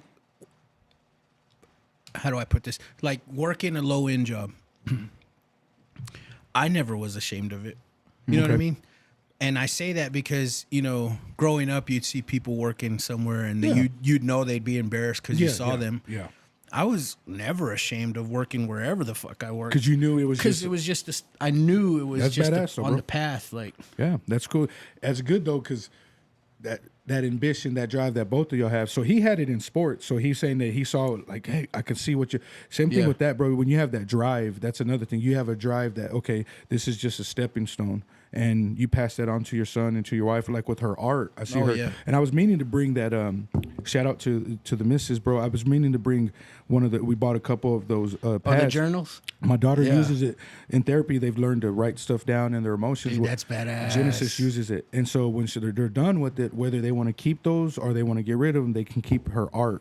So it's cool, bro. Like man. Shout out to the missus. The wife, man. She's hustled. That's cool like shit, a dude. motherfucker on her art, and now she's gonna be featured in her own studio at the art trail. So she's not gonna be under a canopy anymore. She's gonna be in her own studio. And Shout out. she Shout out. published that journal on Amazon, and I know. Natalia has one too. dude, a bunch of Mika- people Mika? just tagging her, and like it's been so badass to see her growth on that. But I wanted to ask y'all. Well, to answer your question, bro. Like I said, I've had the ambition to always tell myself that job or whatever, the pay scale. It was more of a pay scale, like a high paying job. I didn't know what it was going to be, but I knew I was going to achieve it. So it was never like I need to change my life around. But when I grew the fuck up was when I started noticing that I was spending a whole bunch of money on bullshit, dude. Okay, yeah. And like Before it didn't bother you, but then but like causing me to be broke. Okay. You know what I mean? Detrimental. Like yeah. like okay, I have I don't know, maybe like $300 in my account and this bill is due. But these new Jordans come out next week. I don't know what I'm gonna do with that bill because I know I'm gonna get these Jordans. That type of shit. Okay. Yeah. Okay. And okay. so it really fucking hit me hard that like it was like, look at what these objects like hats, shoot, like everything that I was buying, like just being stupid with my money. Yeah. I told myself like, you could have done way better with like invested it or found a friend that knew money and like sir. could have. So I was like, man, I needed to grow the fuck up. And it was then when when legit I was like, okay, I need to figure out money. I need to figure out who can manage money. I need to and I started myself researching like how to grow your money. Yeah. You know what I mean? That's badass. Though. But that was my growing up. Like, cause it was just like, you're a fucking moron. You're putting yourself in a hole and you don't have the mindset to like I said, I have a bill due, but that bill can wait. I'm going to get these shoes. Because your priorities are a little bit they were off. fucked. And you said you were about 30. Wouldn't that happen? I was probably like 29 29, or 30? like 30 years old. I was because it wasn't too long ago. I mean, I'm 42. Yeah. I mean, you can say 10 years, 12 years was a long time ago, but it really ain't. in a blink of an eye. Yeah. I was probably like you said 36, 35, 36 and it's still a process, but yeah, and it's better late than never, I guess. You know, and if you can learn from it, and I hope my girls don't wait as long. My middle one, that's the one I tell you to pray for. She's Thomas Jr., bro. But that's the thing. You got to like. Now we kind of know, like our grandparents went as far as they could, Yeah. and then they pushed our parents, and our parents went as far as they could, And then yeah. and now it's our turn to turn around and tell our kids To like, do the same. Yeah. "Hey, gold backed IRA," you know, whatever, like you know. As long as you're doing that. 'Cause Yeah. I think every generation has their mess ups. I've had some uncles, cousins, and we all have that. Yeah. Could be better. I pray that this generation, because a lot of this generation don't want to hear authority. They think authority is a bad thing, or you're trying to be better than them. Or you're a hater. You're a hater, right? Exactly. Yeah. And it's like, well, you don't realize it's from our experiences. Now, if I'm But don't listen to the government. don't listen. We'll start a whole nother podcast. Yeah, that's for We'll the get part Donnie out two. here. That's don't for real. anti-state. But if you can learn from your mistakes, and it's never too late to get your head out your ass. I've known some people that did drugs, and anybody who really knows me knows I was a pothead. I never really considered that drug, but even at that, I had to learn to get my head out my ass and say, okay, enough's enough. So sometimes you got to get tired of being sick and tired. But yeah, those that learn at an earlier age, I salute my hat to y'all, because somewhere down the line, it was worth it for somebody else. Like Yeah. a homeboy or niece or nephew, like, hey, they look up to that, and you don't want to get complacent. So even in your successes you keep grinding, right? You don't want to get complacent, because then you get comfortable, and comfortable can lead you to places where you don't want to be. You know how you said, that I would tell you, hey, you're hanging out with, the wrong crowd or whatever. Jacob was that guy for me, man. Yeah. Oh, Jacob always called me on my bullshit, Yeah. dude. And there were times where I was like, "Fuck you, dude." But then, going home thinking about it, I was like, "God damn, this dude's right. Like I'm fucking up." Like, yeah, he always did that for me. And I think you need good people to do shit like that. You like, do, bro. And I, it's easier. It's in hindsight. If I could go back to the old time, I knew y'all right, and it goes going against your gut. But now I'm that way with my kids or my nieces and nephews, because I love them, right? Yeah. So y'all weren't coming from a place of hate. Y'all are actually coming from like a real brother. Unfortunately, I took the wrong way, but I'm, by God's grace and by y'all's love for me and all that respect you always had, y'all, those open arms, man, y'all didn't have to. So yeah. Hard-headed. You don't want your kid or your partner to go through that, to make those bad decisions. Well, I had to learn that with my ex-wife, man. I wanted her to just trust me, and I'm pretty sure sometimes y'all were like, this dude don't listen. I had to go through that myself for me to understand it. But by God's grace, again, I'm grateful, dude, that I have friends like y'all, bro, because 15 years wasn't nothing, and seeing you in the parking lot today, bro, took me back, like, in a beautiful way, because not many people get this opportunity. I tell my kids, not many people get this opportunity. And if you learn from it, and my brother used to always tell me, it's not about the mistakes you do. It's about what you do after. If you keep doing the mistakes, that's on you. Learn from it. Like when the first time he had you on, and I saw you on there, either that same week, might have been that same night, I had a dream, and I was talking to you, and you told me that you didn't want to be my friend anymore, and I woke up crying. No shit. Yeah.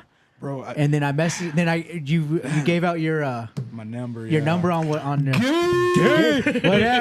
He's all, it doesn't matter. Oh, Billy. I was like, no, because we went through it. Huh? Like, bro, we've been through so much, and you even just like us, me, you. I say that all the time, man. We did a grown up shit. Yeah. From like the start of 7th grade, dude, and it didn't end until like 4 or 5 years after high school.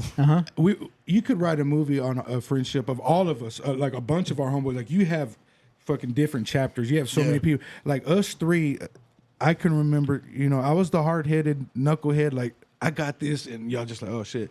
But always having each other's back. I know you always have my back. I remember I hadn't talked to JP for years, and I went one time to his mom's house in the middle of the night, and I was like, man, I just had a baby. You're like, hell yeah, you got some pussy. He was all, and I was finally, exactly. But man, that made me feel so much better. But I realized I went through some I guess it's anxiety, bro. I didn't want to stay away from y'all, but it wasn't just y'all. There was a couple other close people that it's not like I would think, man, I don't want to go see those fools. I'd want to, but it was like something physically would stop me. Didn't know what it was until other people I saw go through it. And I was like, I want to get help for this shit. Yeah. So, yeah, but I love y'all, dude. And even if though it's a dream and stuff, I know you've always been on my mind and like vice versa. But I always like to think y'all successes are a little bit of my successes, right? Because there was nights we had conversations that, whether they were drunk or not, and we can't remember word for word, those intimate moments, knowing like, hey, when I went through some dark moments, you were there for me. You were always there for me. I always cheer for my friends, man. Yeah. Always. Like, we made it. But I want to stress, like, if you're listening to this podcast and like, your buddy's fucking up, like, you're not doing your part in calling that bullshit. Like, seriously, man. Like, I mean, okay, you might take a break from being a friend, but it needs to be said. And like, hey, man, you're fucking up. Real, yeah. And this dude did it to me all the time. Oh, yeah. All the time. And I'm grateful. Yeah, and you're right. If you have a homeboy that, And you'd be like, dude, you're going to go out and drink again. Fuck you, Jacob. Fuck you, man. Just say you don't want to go, puto. Come on, let's just watch Saturday Night Live. Let's watch Saturday Night Live and play MLB. He's like, you don't want to fucking go out and get drunk again. Fuck you, Jacob. Our church is having a lock-in. In those. And we're going to order, what was it? The Bigfoot? Oh, the monster. The monster. El monstruoso. Yes, but now having people like y'all, bro, I'm grateful. All I can say is I'm grateful, because, when you go, I went through those things thinking that y'all didn't notice, and the whole time I knew y'all had my back. Yeah. So I salute you, bro, for. But it's the same love thing, you to death, bro. I know we had like a sidebar conversation at the gym. It's like, because I recently, within probably since the last 3 or 4 months, started going to counseling for PTSD, good. But it wasn't until I made that decision to be like, man, I need help. Like, I'm going through something, and I can't do it on my own. Amen. And it's the same thing, like when you said when you grow, like when people start realizing, like, just like an addict, like you got to come to Jesus moment where you're like, I need the help, you know? And then once you admit it and you speak it out into existence, then a little bit of that comes off your chest. Like, it feels like everything just kind of like, oh yeah, it's okay not to be okay. You don't always, and I know from my experience, I always thought I had to have the right answers. I always thought I had to be something that I wasn't. So you're exactly right. When you can let that shit out, you don't got to hold on to the bullshit. And I'll give props to like Ramos and Eric. Even when Eric had his, I think it was his first E for everything. He talked about getting mental help. Yeah. And that stuck in my head. Like, that was in the back. Like, maybe that was a godsend. Yeah. Because then when I started going to my stuff, and then I know JP's talked about, when his dad passed away, and then you talked about it too. Your dad passed away, how you guys needed to find help. I'm like, what makes me think I'm better than any of my friends? I'm not. Like, Amen. And I look up to you. You're men. But And we grew up with it being a shameful thing. Oh yeah, you can't talk Because about those things. you can't be a macho man if you need help, and you gotta process that on your own and hold it deep. Like it can't come out. And we talked, like you said, we talked about it at the gym, where even young us were like, you're a pussy. Yeah. Dude. Oh, yeah. Don't be Yeah. a pussy. Yeah. Yep. And Then we go home and we're like dealing with some shit. Yeah, And yeah. And sometimes we put on, well, but with y'all, we could all be ourselves, right? And so going back to when we'd have those deep talk conversations, like quit fucking up. Sometimes when we're young, we get offended, right? We get offended like, oh, they don't know what I'm going through. We don't realize, no, motherfucker, they know what you're going through. That's why they're telling you. And that's real love, brother. You know, And it's weird real you love. say that because, so there's in my tank. It was me, my one buddy Ron, another buddy Daryl, and another guy Andrew Leatherberry. Well, when I started and his going other through brother this, Daryl. yeah, And his other brother, Daryl. Daryl. Pete, and repeat from across the street. No, so I called my buddy Daryl after I started. I was like, "Hey man, I just want you to know, I'm thinking about you." And then I started going to counseling for PTSD, and he's like, "Hey man, I'm glad to hear it. Just so you know, I've been doing that for 2 years." I'm like, "Oh, I didn't even know." He's like, "Yeah, man. I mean, it's okay. we went through some rough stuff, man." And I was like, "Well, why didn't you ever tell me anything?" He's like, "Well, I mean." I was like, I would have been here for you. I was like, and you have been. He goes, so I was like, man. But I can't take credit like you can, though. Because you came to terms, and it's like you said, like, I need to deal with this. Yeah. Because I've said it, like, work made me do it. And I was like, fuck work. Fuck y'all putos. Right, y'all yeah. can't be in my life and make me fucking handle this shit. Who knows if I ever would have came to that point that said, fuck, I need help. So sometimes you need help. It's okay to not be, because like you said, it goes back to, I can do this on my own. I know my experience, like, I got to figure this shit out on my own. You can't. Yeah. You're not meant to do it alone. You need marriage. You need partners. You need partnership. You Companionship. need that. Yeah, fellowship, companionship, because we are not meant to do life alone. I isolate myself sometimes, and just a simple text. When you text me out of nowhere, bro, I was like, who in the hell's, and when you never know. So going back earlier in the conversation, divine intervention. Sometimes you want to text somebody, do it anyway. If something's telling you to do it because it may not be for you. It might be you might be somebody's answered prayer. Yeah. You know what I mean? So go with your gut and reach out, but it's okay to get help. You're not alone, whether it's PT, from your military experiences, whether it's losing your father, whether just, I know from divorce, my divorce brought out that I had childhood trauma from my parents' divorce. So that shit happens. So it's okay to get help, man. And you didn't even know that. I didn't, until bro. You went to. I didn't. And they'll tell you it's like peeling the layers off an onion. So when you feel good about getting rid of one thing, when you're peeling the layers off an onion, there's so many layers to it. Well, it's funny that you say this, because I've been thinking, like, everyone says communication is key, especially in a marriage or even in a relationship, but they don't talk to each other. You know what I mean? Yeah. So it's easy to just give up and say, well, this relationship doesn't feel new anymore. Right. But communication is key. But you haven't even expressed a hard conversation with your girl or your boyfriend Exactly. or what.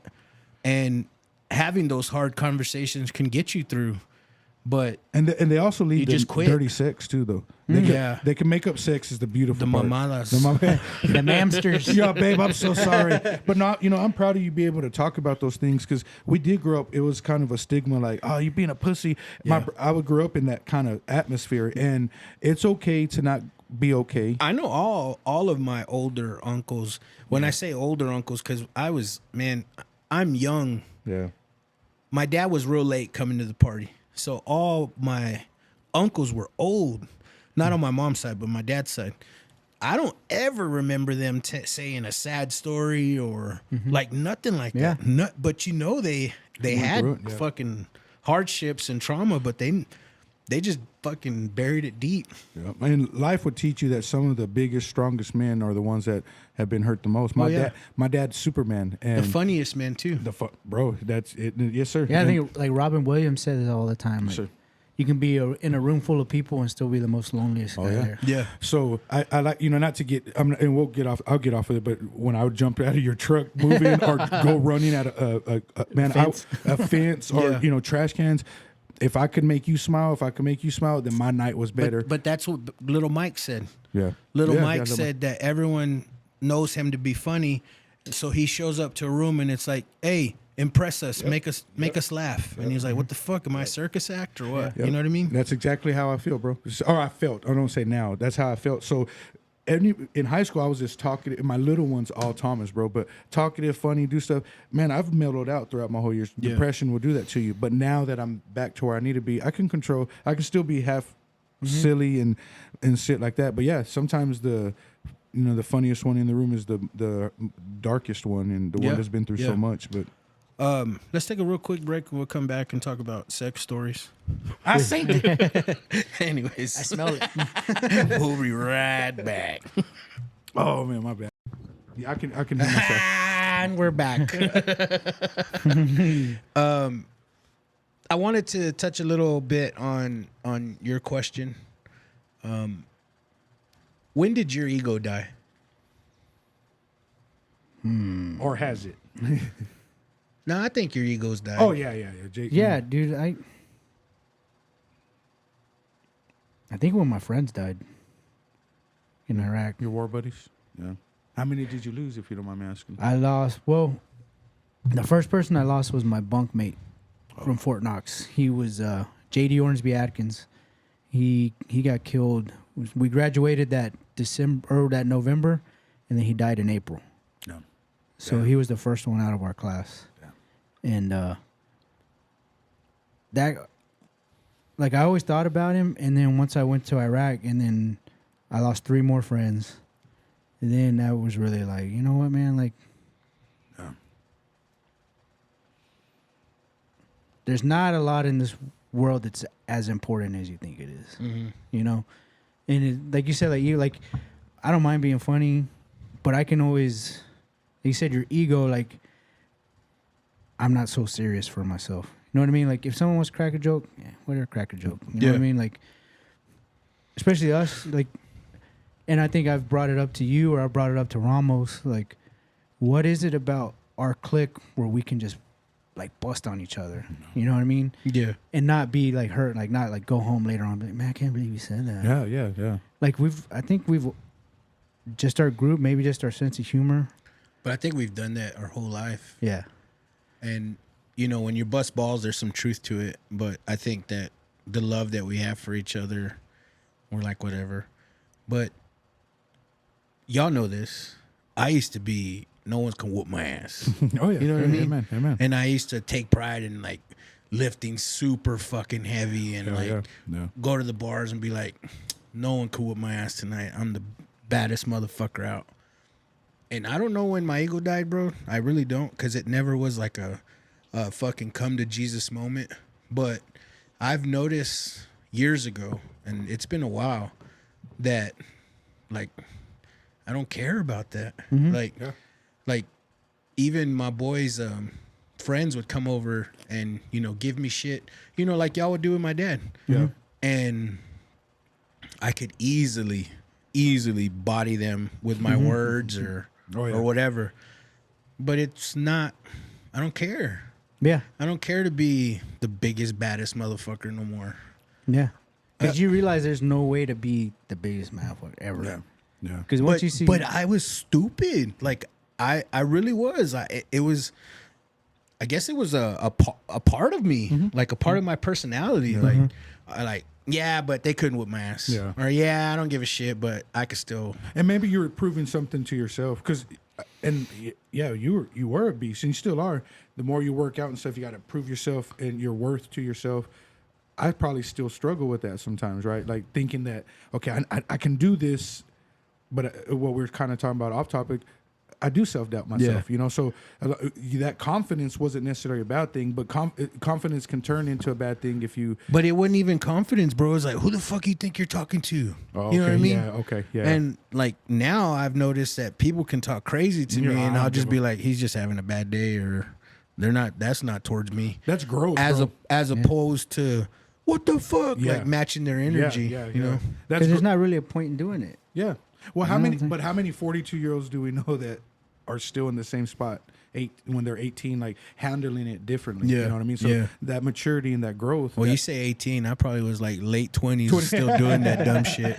Yeah.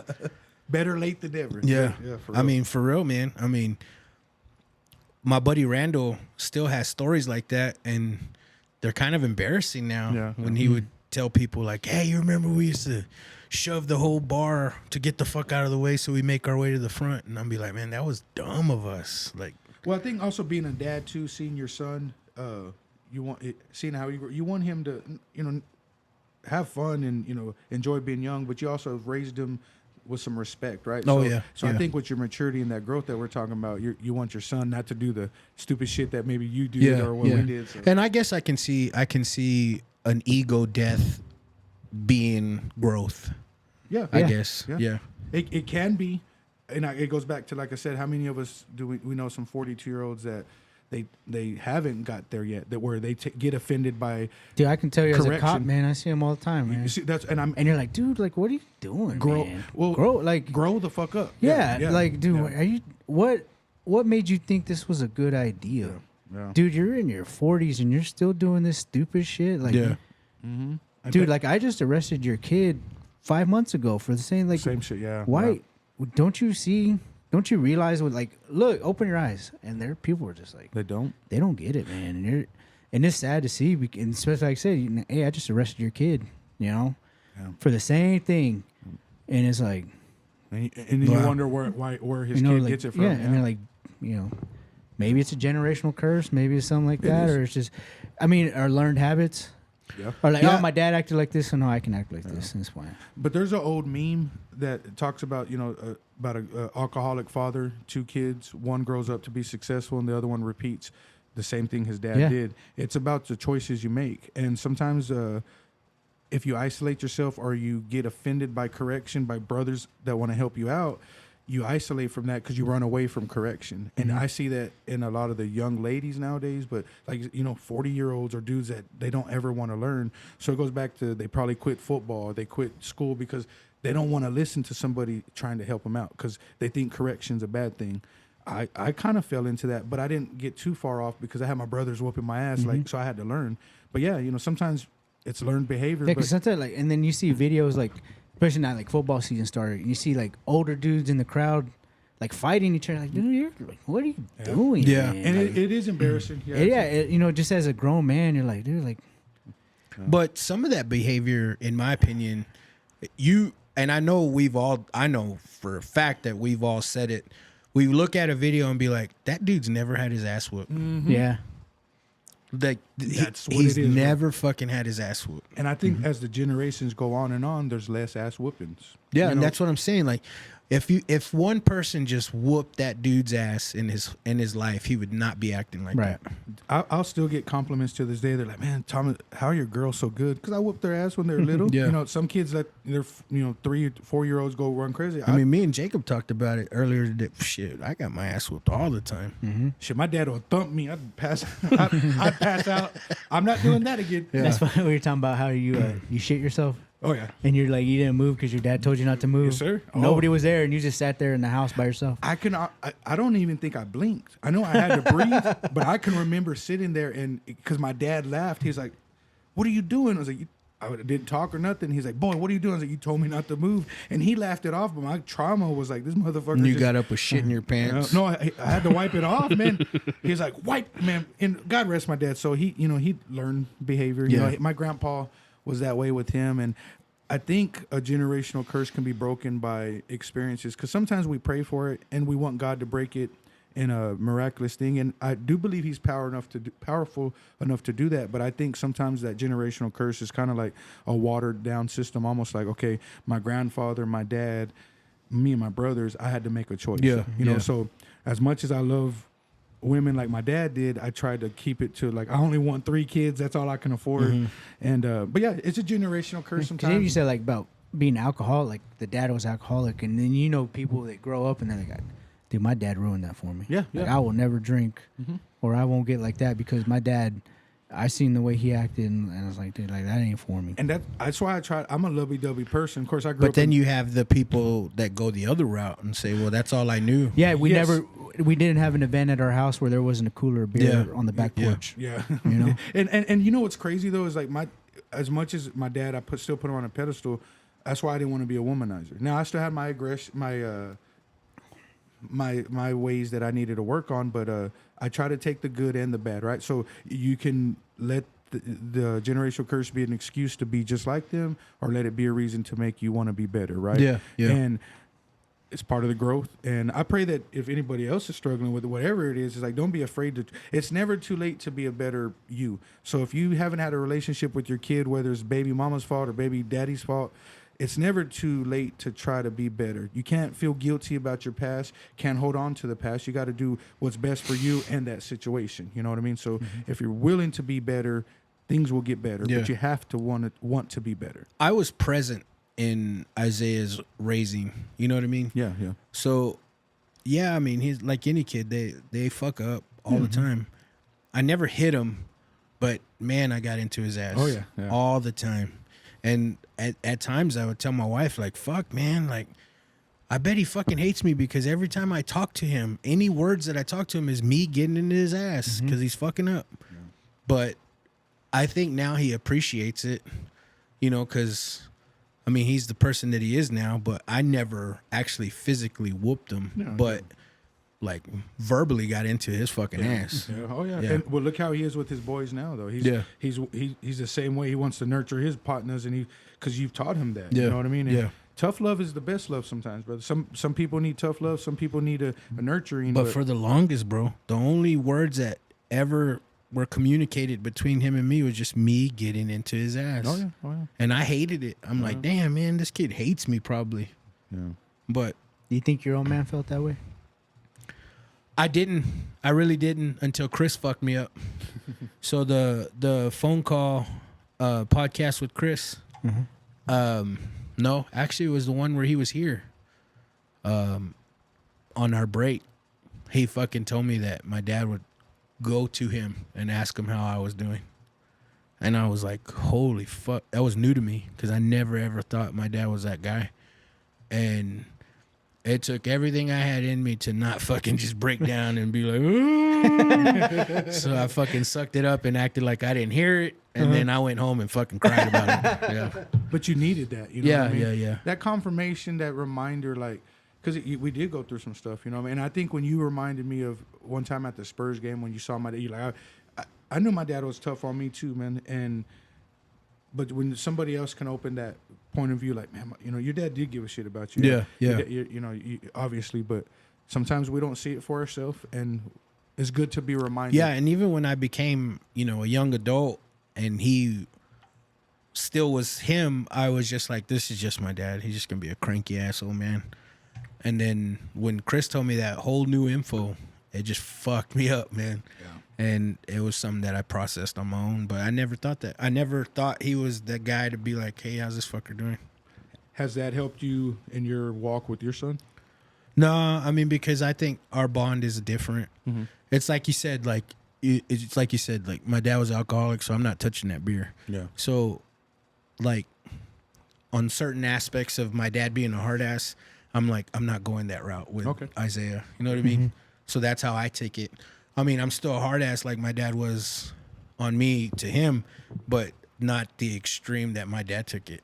So you learn your limits and shit like that. That's badass though, bro. And he'll be grateful. And plus, this generation is a little bit soft, man. Mm-hmm. So there's no way that. But do you think that's acceptable?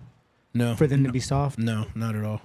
Having being in touch with yourself is one thing, but being soft, touching yourself, that's acceptable. Well, definitely. I've been doing it for 37 years. No, I don't agree with this whole fucking movement of these soft ass kids. Yeah. I don't know how we all came up being raised by fucking getting switches and hangers and chanclas to be us raising our kids like how we did. Like, I don't know how these kids are so soft now and so entitled by a generation that got their fucking ass whooped left and right. For real, brother. For so real. Did you ever hear that? There's a clip with like Dana White where he tells his kid like, "Hey, be a monster. Like if you have any kind of assertiveness, this next generation, like you're gonna dominate." Yeah. Because everybody's so soft. All you need is just the one, just. You know, what is it?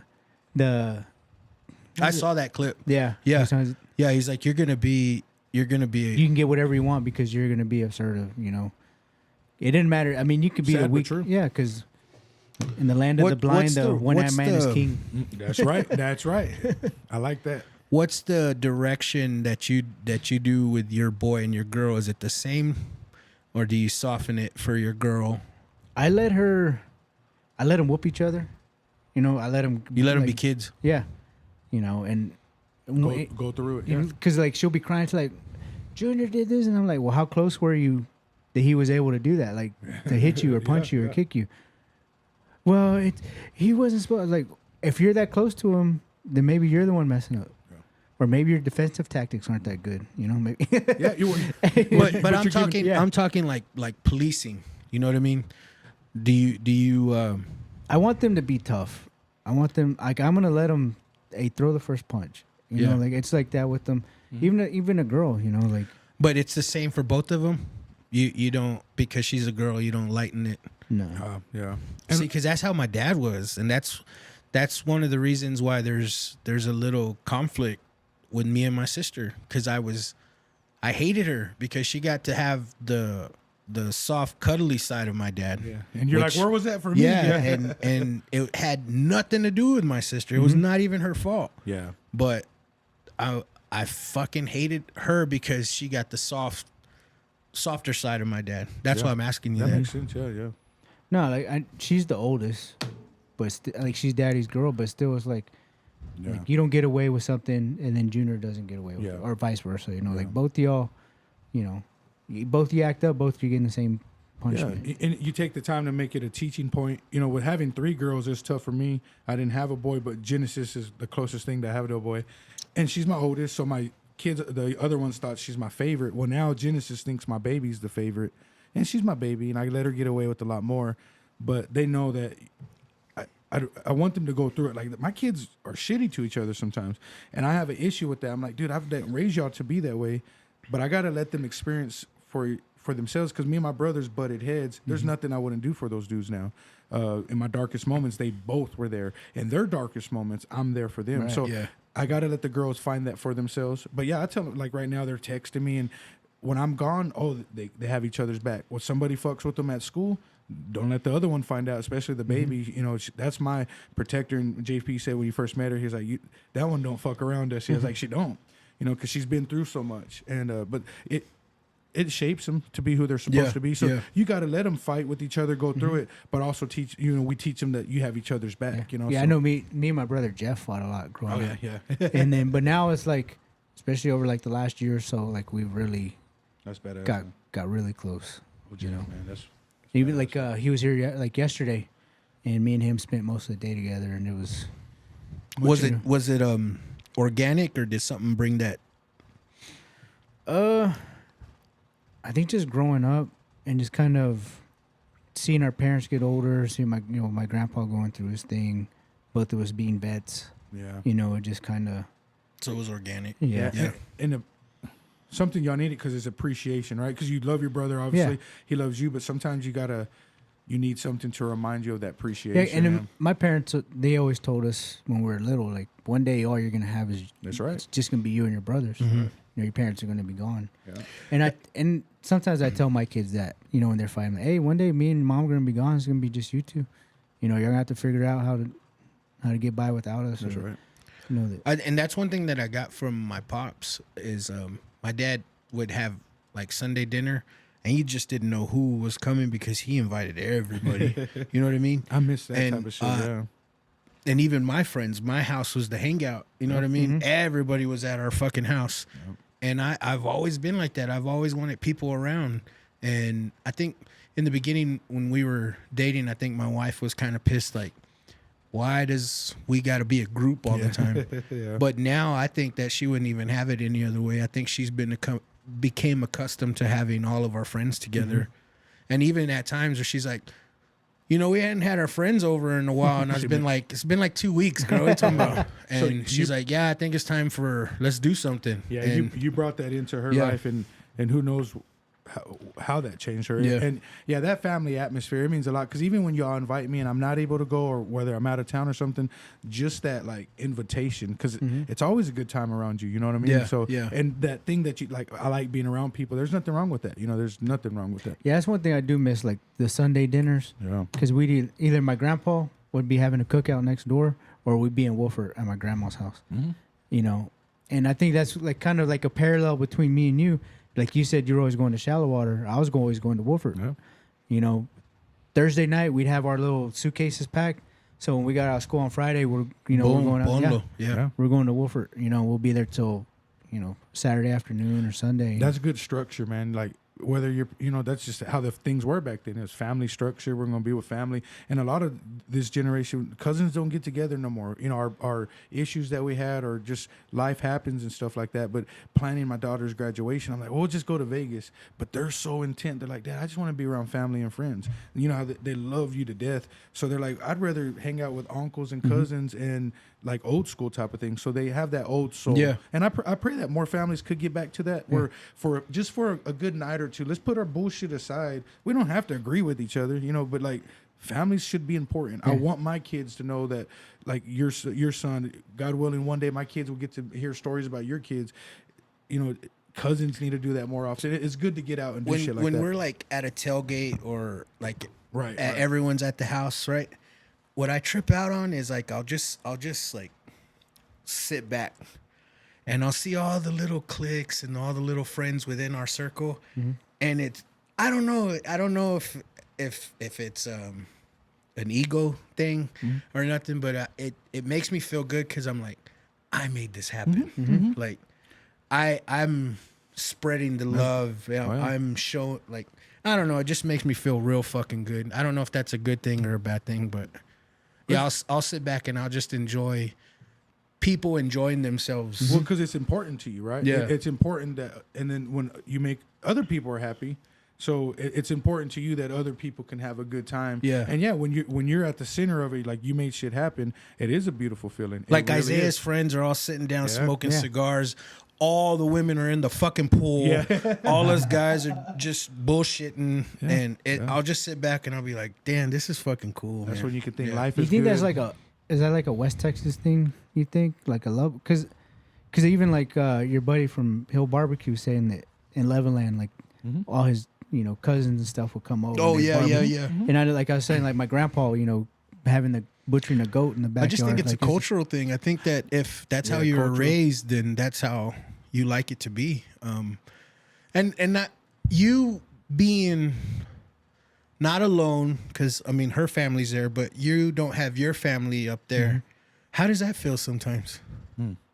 You feel kind of alone, or Yeah. no? You miss it. Yeah, you I mean, miss yeah, it. because it's like, even like culturally, it's whole, like, that thing. Because I even, over the last couple months, I told my wife, like on Sundays, like, we should have, like, people over. Like, we should have a cookout. Yeah. Like, You miss that, yeah. Yeah, because dude, I remember my grandpa playing music in the back, and. Oh yeah, those are some fun times. And- And Just it's everybody- easy to yeah. make an excuse to not do that. Yeah. Oh, well, the house ain't clean. Oh, well, we don't.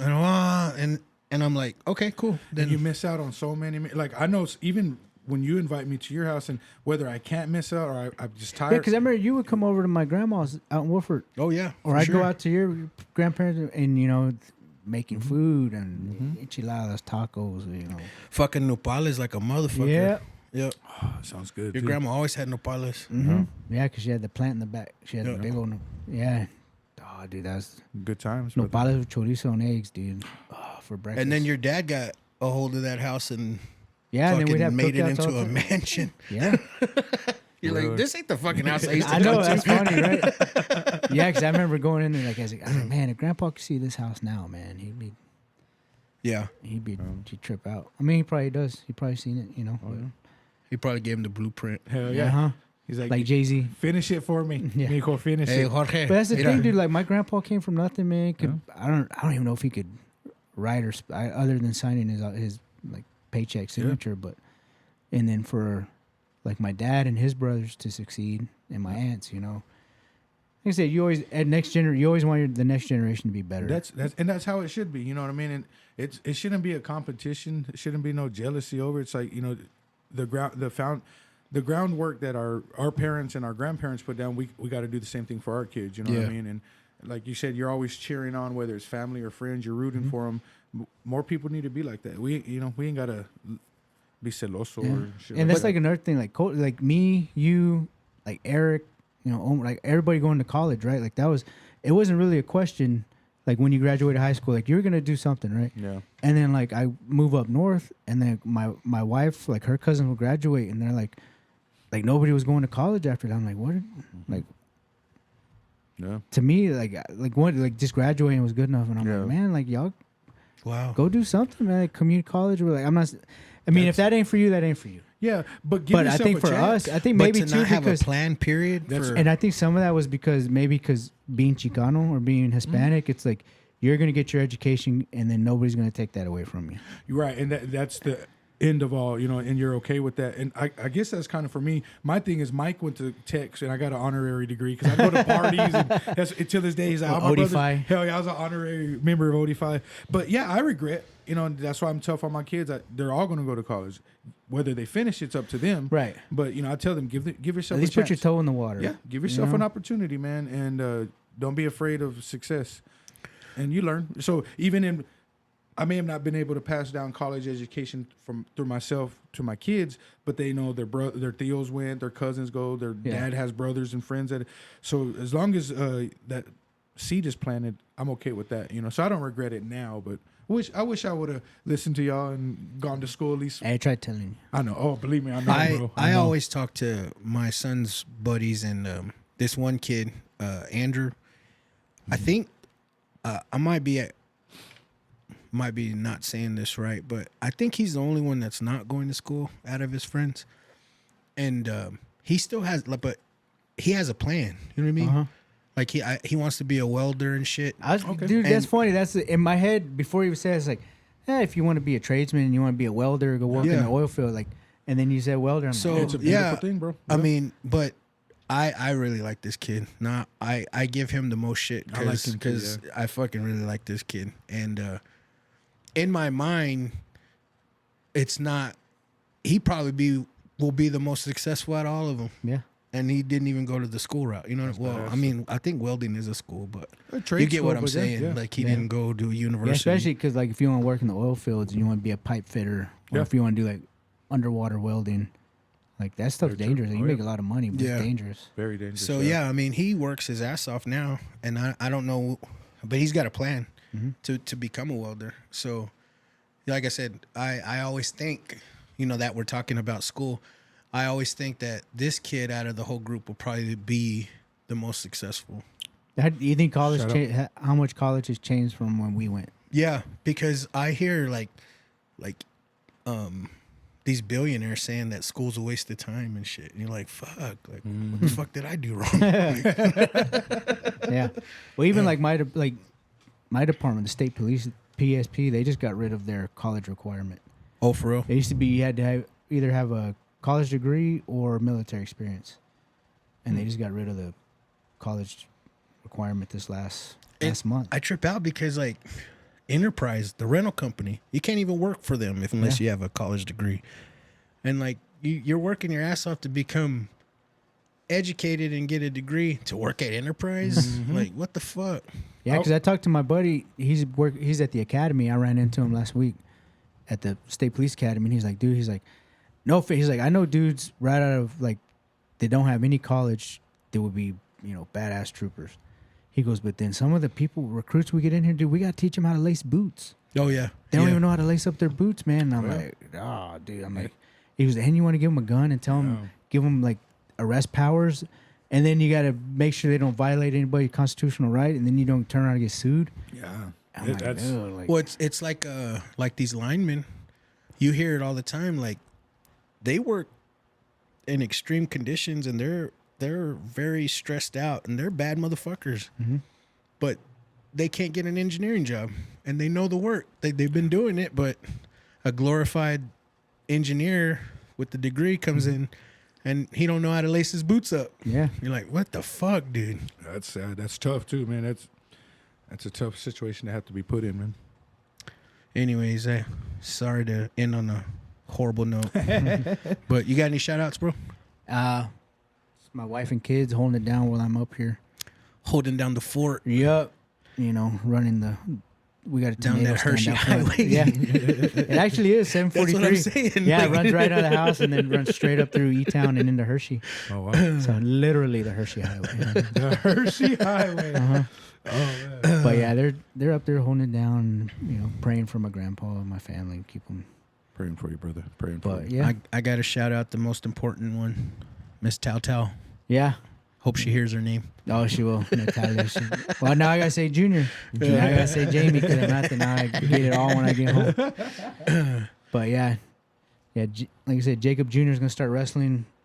That makes me proud, bro. But he's mad. He doesn't. Well, he's gonna be mad because he thinks it's TV wrestling. Aw. He's gonna be disappointed when he can't do the big leg drop. And Stone Cold stunned his ass. yeah, he's like, Dad, it's a Texas rattlesnake. The other night, he's like, Dad. I'm like, what? He's like, hey, guess what? I'm like, what? He's like, hey, do you know who HBK is? I'm like, the Heartbreak Kid? He's like, how'd you know? He's like, do you know what his real name is? Guess what? And I'm like, Shawn Michaels? He's like, you know Shawn Michaels? Like, bro, you're way behind, man. Come on. Cute, bro. That's badass, bro. I'm like, he's from San Antonio. He's from San Antonio? Oh, yeah.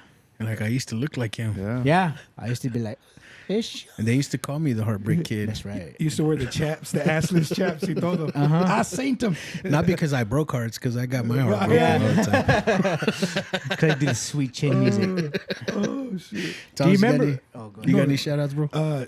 Shout out to my kids, my daughters, Genesis, Lillian, Elizabeth, and their mother, Marcella. Sweet ass. Yeah, man. It's life's good. So man, Yeah, shout out to me. fuck yeah, man. Shout out to you, your wife, and your son as well, bro. Y'all Appreciate that, man. Y'all mean a lot to me. I appreciate that, man. Sorry, guys, that I missed last week, but I was being courteous to the guest. Yeah. But I can't, bro. Today has been what I needed, man. Amen. I feel that. Kicking it with you all day at the gym, chilling. We went to go eat. It felt like fucking 2003 all I know, over right? again, dude. We're going to go to your mom's house and Yeah. go play Madden. Eat some burgers at my Yeah, mom's some and shit. fideo. Yeah. Some Yeah. WWE. Yeah, it was much needed, bro. And it's always therapy. And I know I say it, and your listeners probably get tired of that, but this is what I mean by therapy, bro. Yeah. I missed you. I'm glad we're reconnected, all of us. But y'all pulled up, bro. You do this to me every time, bro, and it makes it brought back so much memories. But the love, But it was real chill to see, like, what's up, fool? And then it hit you like, oh shit, Jacob. I'm like, hey, are you little bull? He said, and man, bro, it was a beautiful moment, and it's your show, you know, that Yeah. brings us together, and so many people. It's awesome, bro. A lot of people would be like, man, I see you on the podcast, and I hype it up, and I'm like, man, JP this, but it's crazy because it connections like that. Yeah. I haven't seen you in probably 20 or I don't know, Yeah, probably 20. years, you know what I mean? But I cheer you on. I hear the stories of your kids, and it's like those are nieces and nephew to me, you Right, know. yeah. But again, your successes are my successes. Your successes are my successes, and I know when my My bills are your bills. So Hey, take it easy. no, but I love you. Hey, you got Hershey Highway money, fool. I'll go mow your lawn. Can't up afford there. those taxes up there. hey, I got 3 acres. Come out. Hey. I'll let you use my 0 time. Hey, ooh, Yeah. can I borrow it? All right. No, but I'm proud of you, man. You're gonna see him driving it back to Texas. Yeah, I thought you gave it to me. like Dumb and Dumber. I don't have a trailer, but I'll drive it all the way home. Oh no! I finally got me a trailer. I get 20 miles to gallon on this hug. We got fall cleanup, bro. Hit Yes, that sir. number again. I appreciate that. Straight up. Thomas Rios, man. Facebook or 806-535-4215. Send me a text. I'm not good at answering because a lot of bill collectors hit me up. But seriously, leave cleanups, man. We appreciate that more Yeah, than man, you know, for brother. sure, dude. Man, shout out. 'Cause Shout you out. got to stay busy, Yes, sir. Yeah. Yes, sir. motherfucker. Yes, sir. I We got to big- keep you busy. I got 2. I got 3 going to college, man. I need all the money I can get. So. Fuck yeah, man. Shout out to DJ Kipo. He's the official DJ of the JP Lopez show. Hell yeah. If you are ever in need of any DJ servicing, hit that man up, man. He's fucking dude. He can light up a party, bro. That's what's up. And of course, anyone can say that, man. But he's a bad motherfucker. And Patriot Paint Construction and Tigre Burrito. While you're here, you gotta go eat Tigre Burrito, know, bro. right? Before Yeah, you right leave, there. you gotta go Tomorrow. check them out. Mañanas. Let me know what burrito you get. Okay. I'll meet you there. They put all kinds of burritos in your ass. Yeah, because I already went out to Jimenez and I met all my heroes. out Yeah. there. Shout out Jimenez. You got to hit up Hill Barbecue too, man. I do. Is it Hill or Yellow House? Like what? It's the It's same thing. Hill Barbecue at Yellow House Coffee. Oh, okay. Yeah. All right, I get it. So that's like what Danlaw Field at. AT&T Stadium. Yeah, if you go, hit me Don't up. be I talking live- shit about Hill Barbecue, fool. It's by my house. Go. Yeah. Good shit, man. Yeah, Good man. shit. No, I do. I got to hit these. Can't get no barbecue in Pennsylvania. And if you're staying a little bit longer, I think Bubba and Bree will be open too. Okay. Dang, fool. I'm Yeah. trying. You got to eat real good because Leroy's gonna get mad. He's gonna 'cause he get put you me back on all over it. to the Yankee food. You can't eat that shit. Nah, It ain't no Texas I'm gonna food. tell Leroy, hey, I gotta take a break this week. Yeah, but anyways, man, thank you guys for listening. If you could, man, please rate and review. Please like and subscribe. Leave a comment. That helps my algorithm out with helping me move on up in the rankings. And more higher rankings means more and more people get to hear the show, and it's recommended to whoever. So it helped me out, man. But shout out to the whole John Eric Media Company. That's right. Shout out to the Pendejos every Friday. Deep dive every Monday with Donnie Flamingo. I think his episode kind of got me shadow banned. Oh yeah. Yeah, and I don't care. I mean, I'm not. That was a good one, I'm not bro. one for numbers. Like, I'm not here for. Yeah. Like, oh, I want all the money. But that just goes to show you that the truth it's Hey, if being he's telling the censored, truth, man. they'll censor it, Yeah, right? it's censored, and yeah, I'm looking forward to having him back on. That's some good shit, man. Yeah, but till next time, guys, read some books. Oh, you're still here? This episode is brought to you by Tigre Burrito, located at 720 Highway 62 in Wolford, Texas. They're open Tuesday through Saturday, 7 a.m. to 2 p.m. They specialize in breakfast and lunch burritos. They've also got some plates. Tell them JP Lopez sent you. But breakfast burritos are pretty fucking huge, so you better bring a big appetite. They're the shit. Oh, it's you again. This episode is brought to you by Patriot Paint and Construction. They specialize in commercial and residential. They also specialize in drywall and paint. No job is too big or too small for them. Hit them up at 806-544-7199.